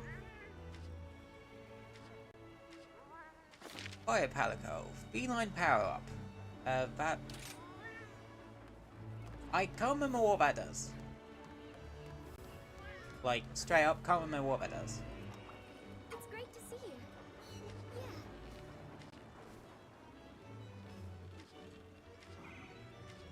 Yeah. What new ones did we get? List of quests.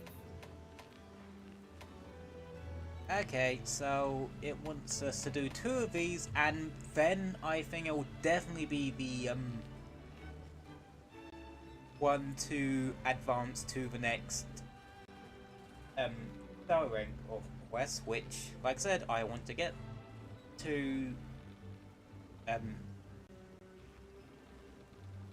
so I can unlock the thing to get Now, I'm a quest receptionist. that's gonna make Nothing less. That's kind of gonna make streaming a bit, streaming this game a bit easier, at least for the master rank quests.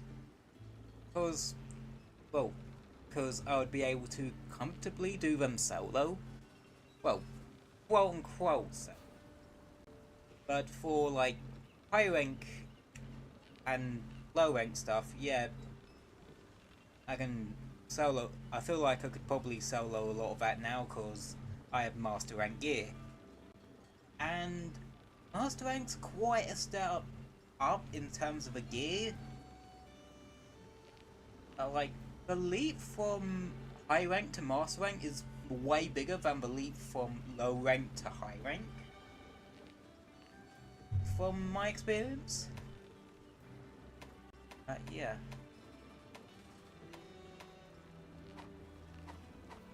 I hope we can talk again soon.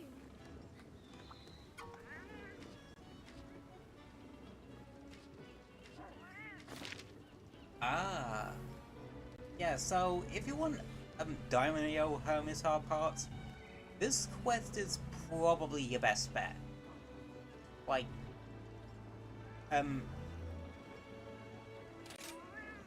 cause where they're like low sort of star rank monsters, low quote unquote tier monsters, like if you have high tier gear, they're just, you can just breeze through them pretty easily. Greetings. Da da da da da da da da da da.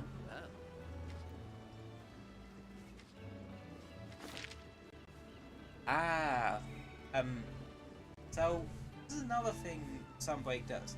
Yeah, sub quests for unlocking upgrades to the quote-unquote blueprint weapons, Until next time. which, yeah, are very useful to get.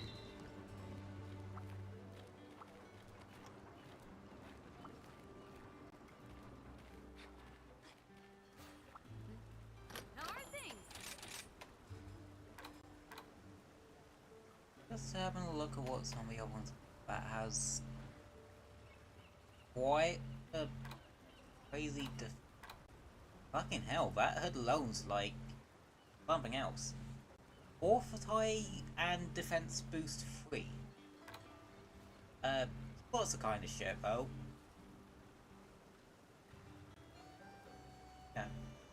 I guess if you wanted an I have very been wanting early to on, blacksmith like, ever since I was little. defense, As you can say, I'm something of an expert at this point. I'm a way to Don't like worry about your gear. I grip this here hammer with confidence. rather good, cause you'll get defense boost level 6 out of that. And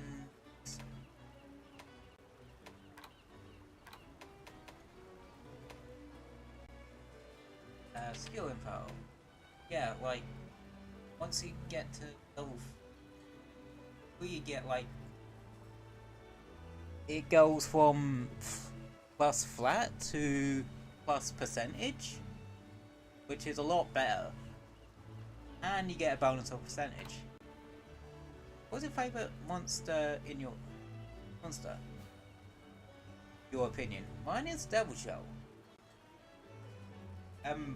Non-Elder Dragon, Brachydios. Elder Dragon, Crimson Glow Valstrax. Like,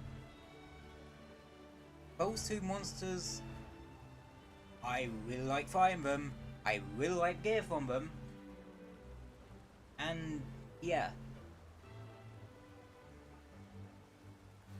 like, to say I have a massive bias towards Brachydios is an understatement.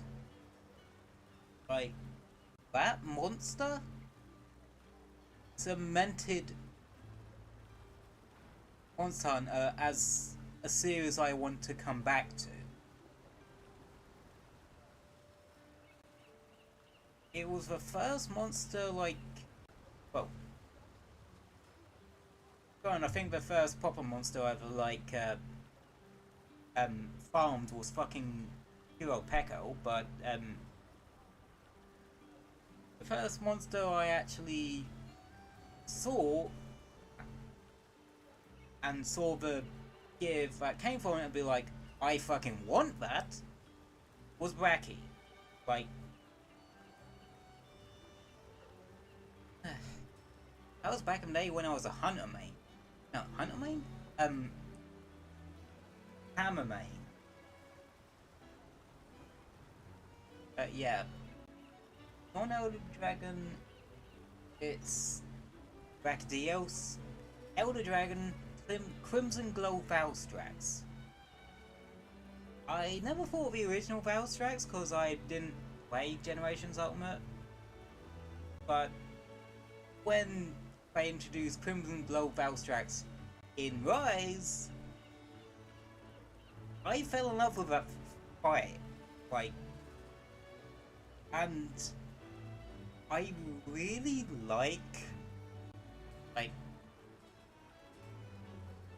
how its wings are, how they can seemingly morph and change shape, and the fact that it has a little naturally occurring combustion engine inside of it. Like, it highlights something I really fucking love about the monster design in this series, and that's its whole use of creative realism. I'm gonna actually stop the game for the playing the game for stop the game here for today, and we're just gonna go over to the just chatting Zatsu screen to so I can gush about Monster Hunter's creative realism. Let me just do that. But yeah. And for anyone that's new here, I usually end up playing the game for about 2ish hours and then just chill for a bit. My streams really aren't massively long.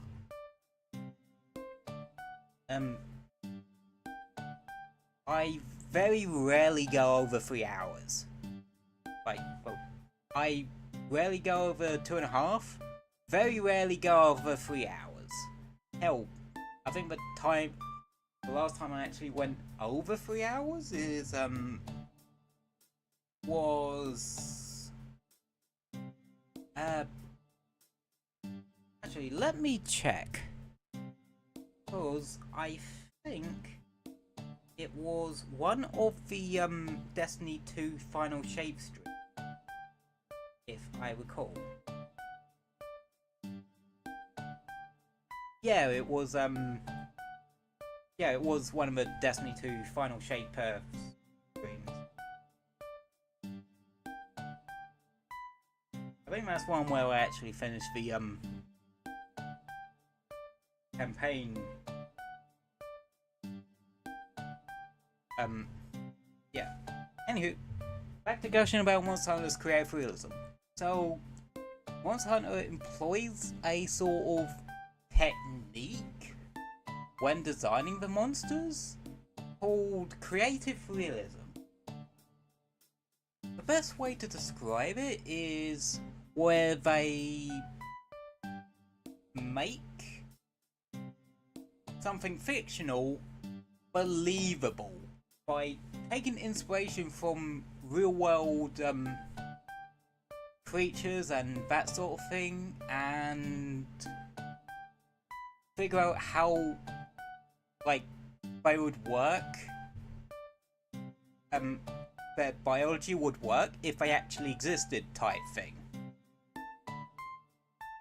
And yeah, Monster Hunter does that in spades. Like I mentioned, Crimson Glow, Valstrax and Crimson Glow Valstrax essentially having a proper engine incorporated in them. Like how the sort of hole in their chest thing serves as a air intake. Their sort of dragon energy works as fuel or something like that. And obviously the wings working like the actual nozzle of a jet engine to propel itself forward.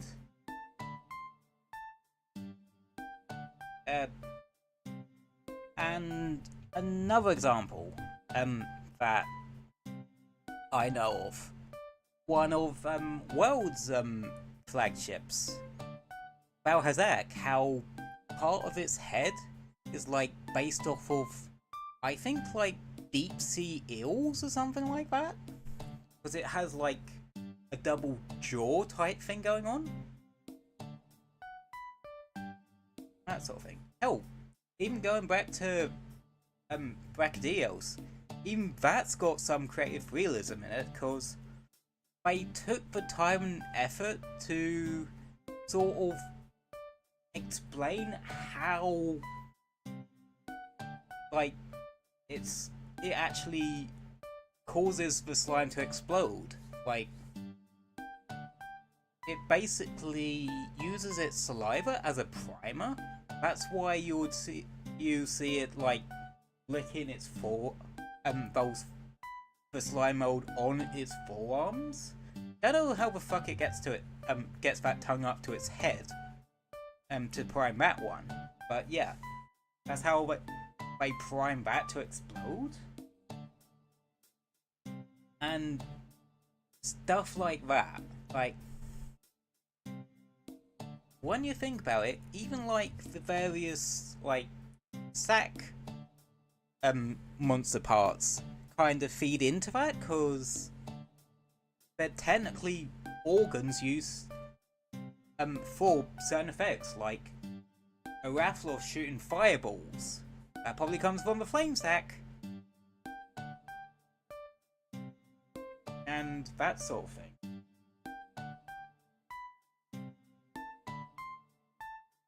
Like,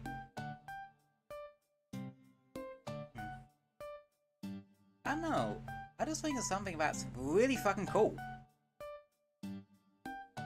And honestly, I don't think any other like game that has a strong emphasis on its creatures really has that. Like, Pokemon don't, but I think that's because Pokemon plays into more fantastical creatures. I mean, ghosts don't exist in Monster Hunter, whereas there are like tons of dark type, ghost type Pokemon. Some of which with some disturbing Pokedex entries, let's just say that much. Enough as a bit of a fucking meme that ghost type Pokemon just generally have kind of disturbing Pokedex entries. Or imply disturbing shit.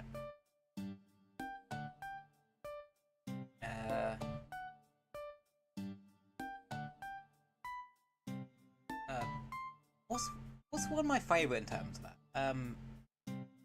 Runoegus, like, which I actually used during my playthrough of Pokemon Sword. Runoegus' whole deal is that if you touch the painting on the stone it sort of inhabits, you literally see the bloody history of that painting. And that's pretty cool. And one thing I really love is like seeing all some of the cultural references they put into games, like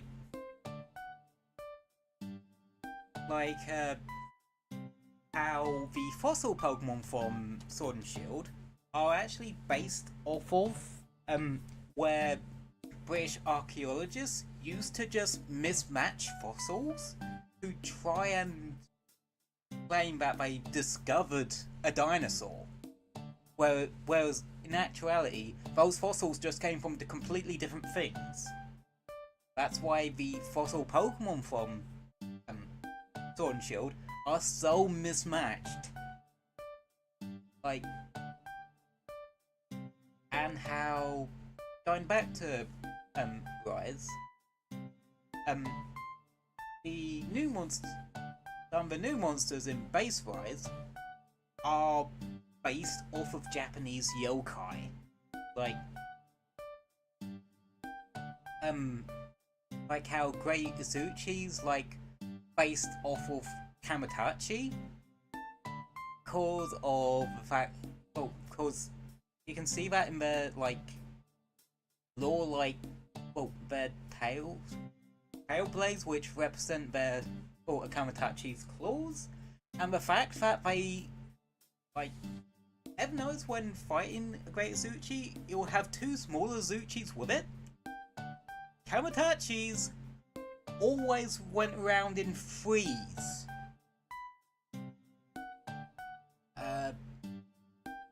And if I remember, like, the thing they used to do with people is the way they used to fuck with people, because let's be honest, most yokai just fucked with people. Hachi's thing is that they would slash at Traveler's legs. Well, the first one would slash at Traveler's legs. The second, and I think another one will apply a healing salve to it, so it didn't get infected or something like that. And I can't remember what the other one did.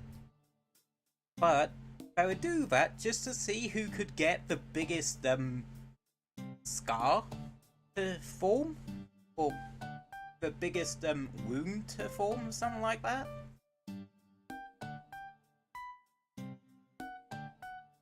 So really, if you think about it, it's like the yokai equivalent of a dick measuring contest. Except, more violent.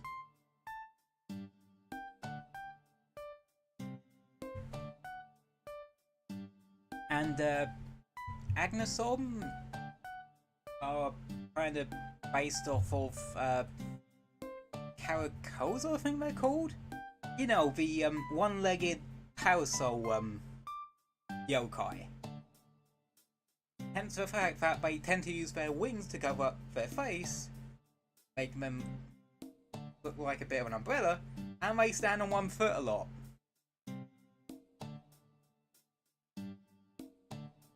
And Magmalo is sort of based off of Oni. Like, sort of thing. Well, they're kind of based off Oni, but they also kind of, like, based off of, like, samurai, hence their, like, spear-like tails and such.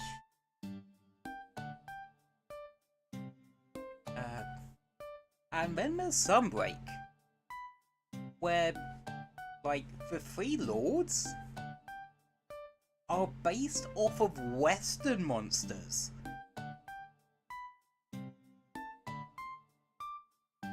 Like, any monster based from kaiju? I don't think there's any based off a kaiju specifically, but there are kaiju-sized monsters. Well, or monsters that I feel like you could easily picture Godzilla wanting to punch in the face.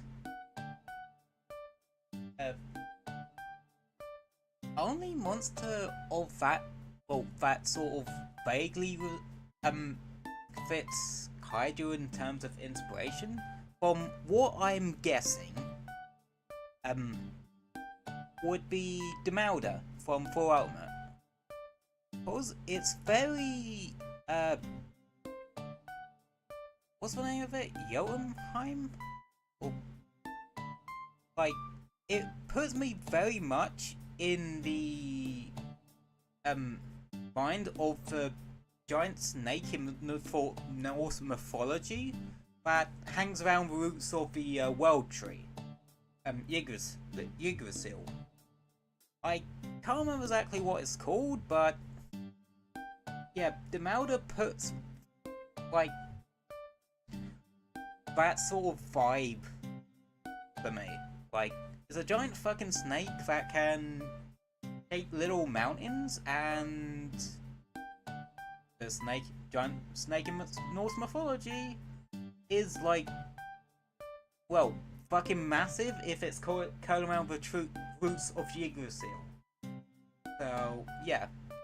Also, if you recognize that name, Yggdrasil, or World Tree, yeah, like, that name gets thrown around so fucking often in, video games, it's not even funny. Like, to put it simply, Norse mythology is one of those, like, bigger mythologies video games tend to pull from.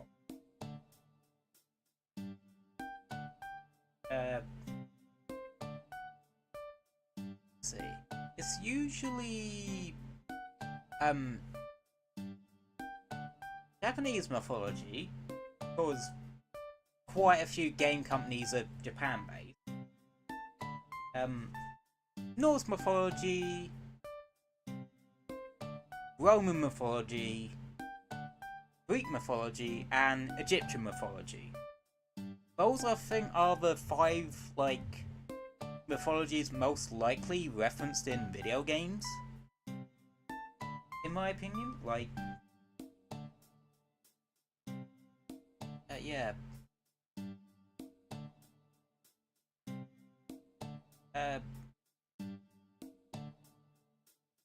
Yeah. Not really, like, any monsters that are based off of kaiju specifically, but there are some that are fairly kaiju-sized. So Magdaros is a good example. Like, that thing's fucking huge. I wouldn't say quite Godzilla-sized. More... I'd say more Anguirus-sized. On the small end of the kaiju scale, but still pretty big for human standards.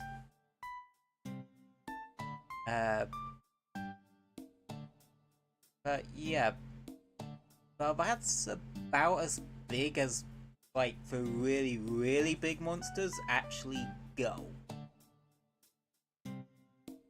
Like, and again, anything, like, I feel like the only one that is inspired by a giant monster from mythology is Demelda. Like, Still, there's one thing I find funny when it comes to Elder Dragons, specifically Xeno'jiiva and Safi'jiiva. Right?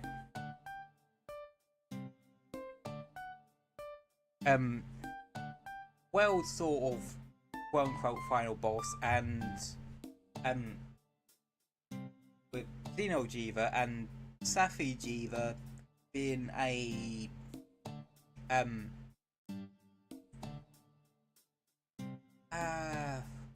I can't remember what the fuck the term is, but it's basically like a fucking raid boss for Monster Hunter. With its adult form, Safi'jiiva. It goes from Xeno'jiiva, like the child version, which is this alien as fuck looking monster, to Safi'jiiva, its adult version, which is just a giant fucking red dragon. Like, that's very, Digimon evolution logic right there, not gonna lie, but I don't mind, like, both fights are pretty damn good.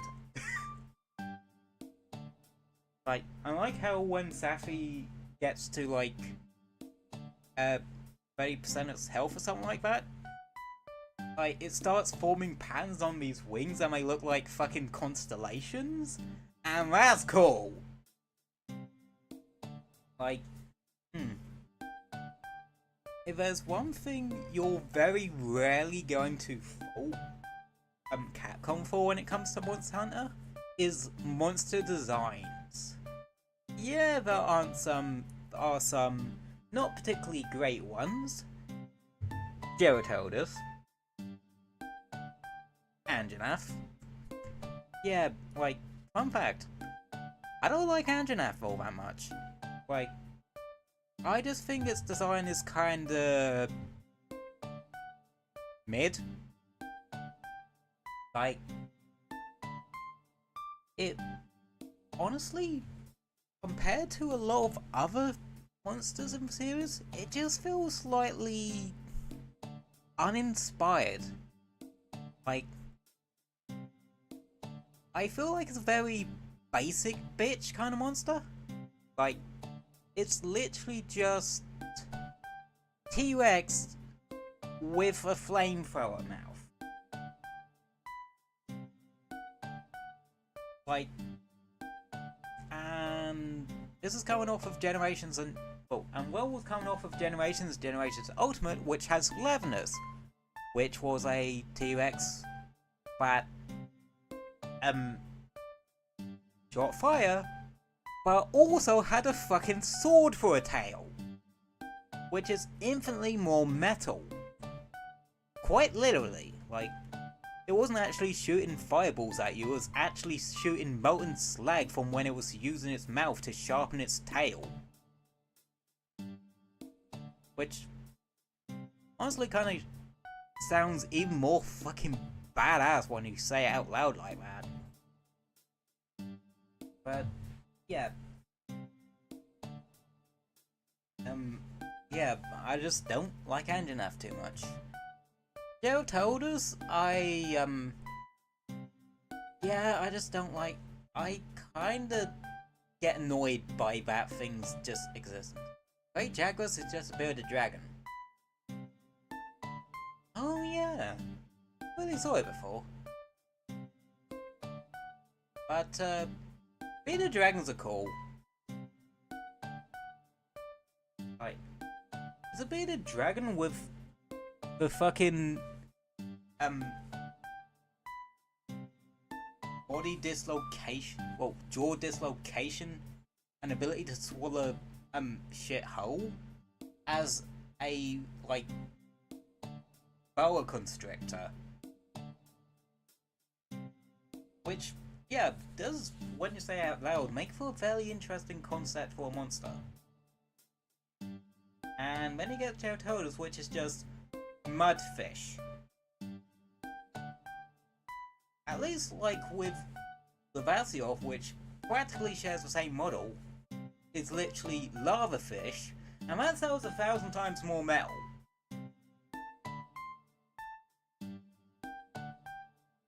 But yeah, I didn't really see that, like, when looking at Great Jaguars. I didn't really see the bearded dragon side of it, but now you say it out loud,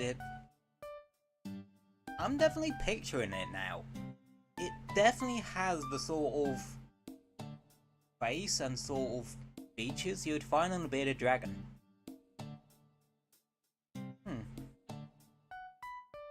I guess that kind of shows that, like, literally nothing is off the table when it comes to inspirations for monsters when it comes to Monster Hunter.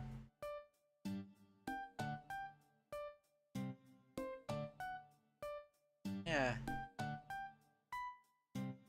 I mean, Namiel's like partially based off of fucking deep sea creatures. Like, it's very deep sea jellyfish. In some of its coloration. I will admit that. What other ones? Oh, I just realised something. With Sunbreak, the small monster Boggy, don't they, like, remind you of, like, goblins? Like, considering Sunbreak's, like, monster roster with the three lords are based off of, monsters from, like, Western fiction and that, like the OG movie monsters. Like,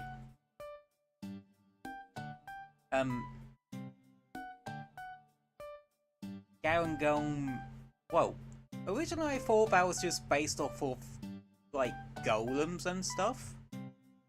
But apparently a lot of people are saying it's, like, more Frankenstein based, which I can also kind of see. Lunagaron's based off of werewolves, because it can literally go from 4 legs to 2 legs. And Malzeno, well, you just need to take one look at it and you would immediately think it's a fucking vampire dragon.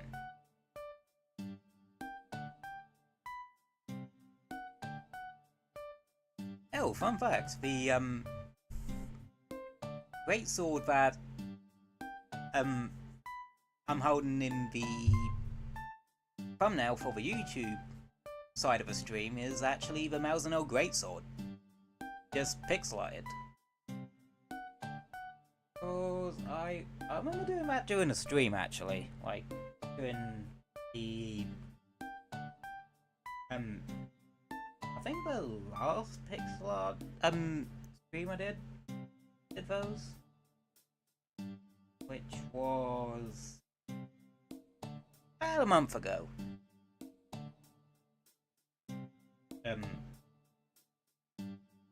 Yeah, about a month ago.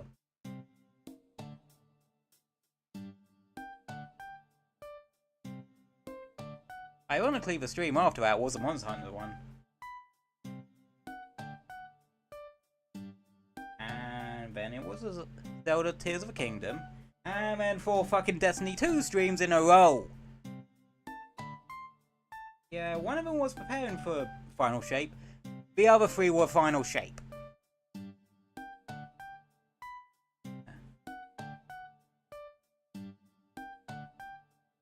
Anywho, speaking of streams,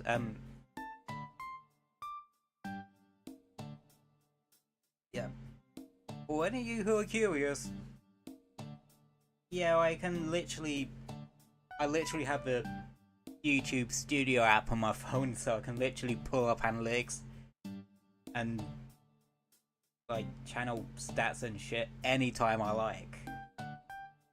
Quite a nifty tool for the YouTuber on the go. Though, because you can't access any of that on the normal YouTube mobile app. But yeah. Speaking of speaking of like streams of the past, let's see what's on the schedule for this week. Okay.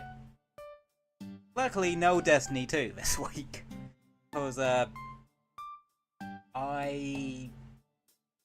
kind of found out the hard way Sunday that I was actually suffering from like burnout from Destiny 2. So yeah, just kind of taking a break from it this week.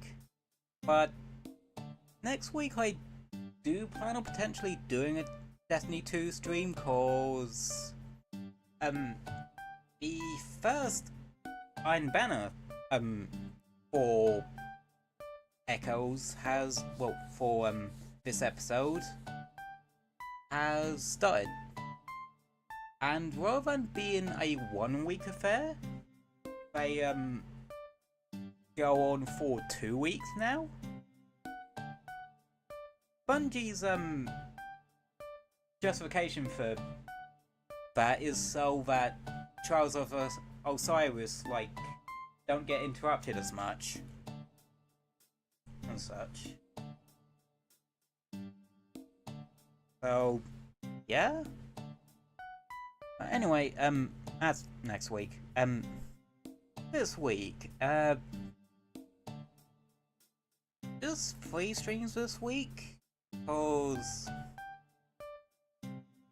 I want to put some effort into trying to get my 3.0 upgrade done. I say upgrade, but it's really like a complete overhaul to everything, visually at least.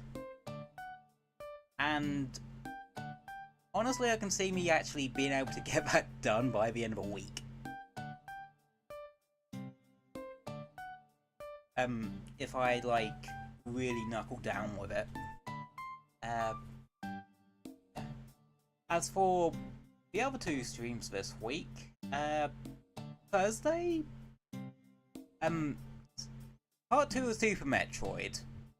I actually really enjoyed that, the first stream of that, so I'm looking forward to getting back into that. Still wondering what, like, the next upgrade we get on that is. I'm still thinking it's either going to be the Super Bomb or the Gravity Suit.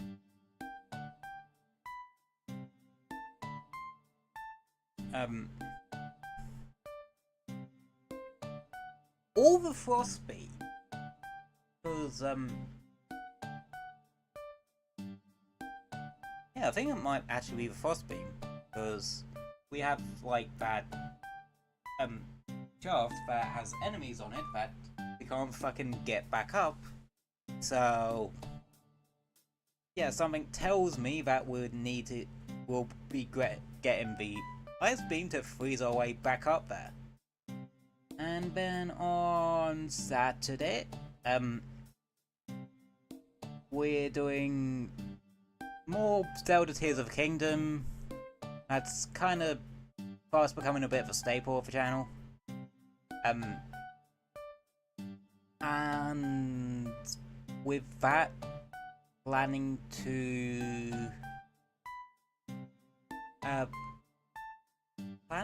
start and potentially maybe finish the main questline stuff at Rito Village.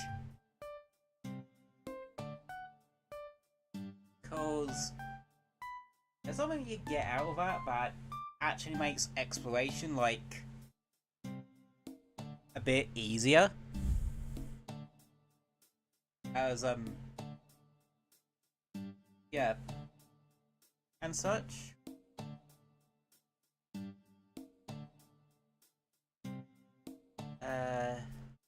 So yeah, probably do some prep work first, or maybe even off stream, and then we'll aim to get that done. Oh, that bit of a main quest line done on Saturday, so it just makes exploration a bit easier or something. And and that's sort of our main goal with the game, with Tears of Kingdom at the moment. And yeah, that's the schedule for this week. Just thought, since we were on the topic of streams and that, might want to figured I might want to tell you what's in store for this week. And yeah,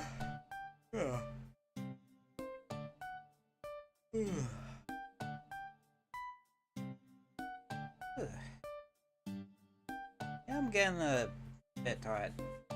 No lie. And again, as you can see in the top right hand corner of the stream, that it is 10 to 11 where I am. And yeah.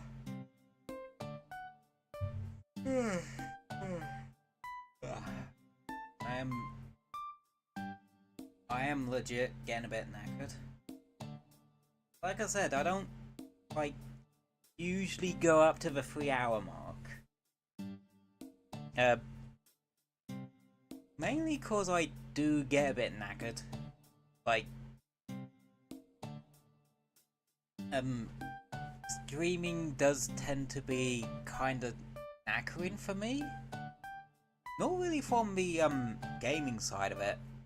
More from my little running commentary and such. Like for those of you who don't know, I'm autistic and I have ADHD, so I'm not exactly the most social person in the world. So talking for like long time, for hours on end, does tire me out a bit.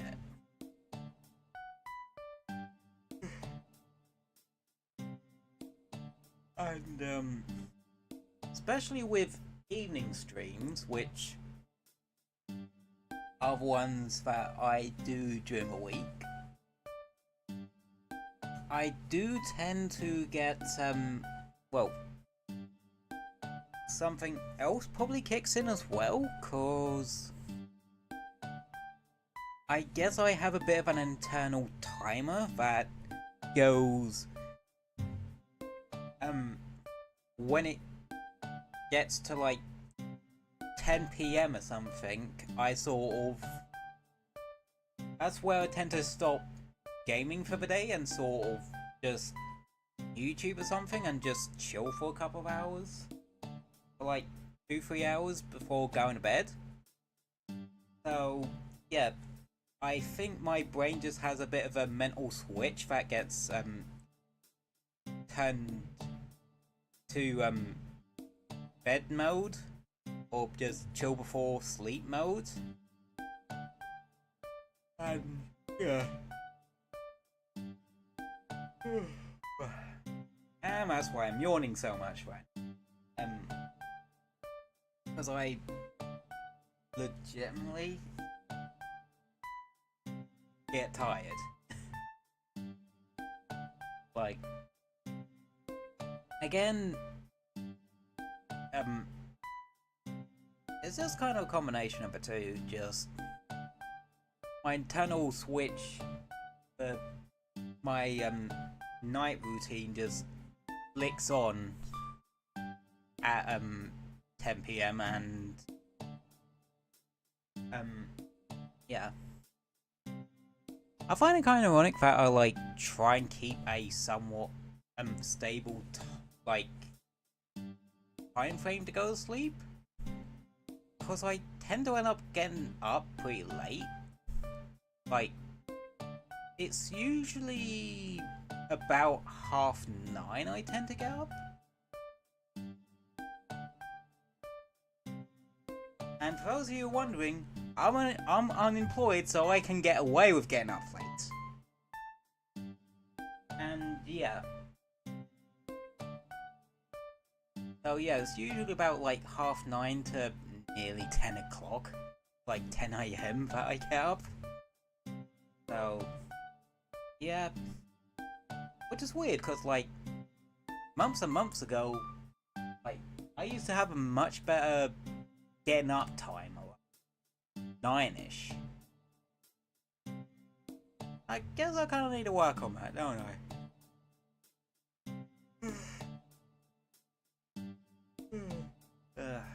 Crap. Yeah, I'm definitely lagging. I am definitely getting rather EP. So, if it's alright with you guys, I think I'm gonna call it there for today. So, as always, thank you all for coming to the stream. Doesn't matter if you've been here the whole time, just joined, been chatting, or lurking. You're awesome in my opinion for just showing up. I hope you enjoyed your time here. Yada yada. Subscribe YouTube, follow Twitch. I have Twitter for offline shenaniganry and bullshittery and stuff.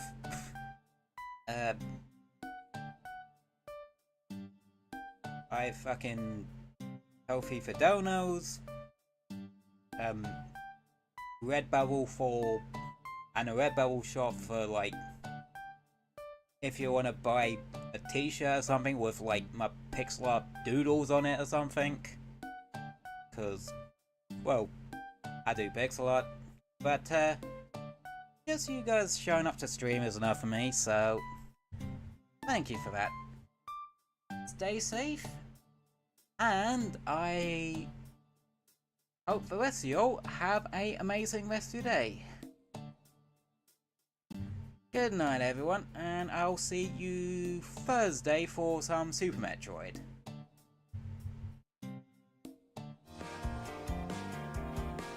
Alrighty. Good night everybody, and have a great rest of your day. Good night.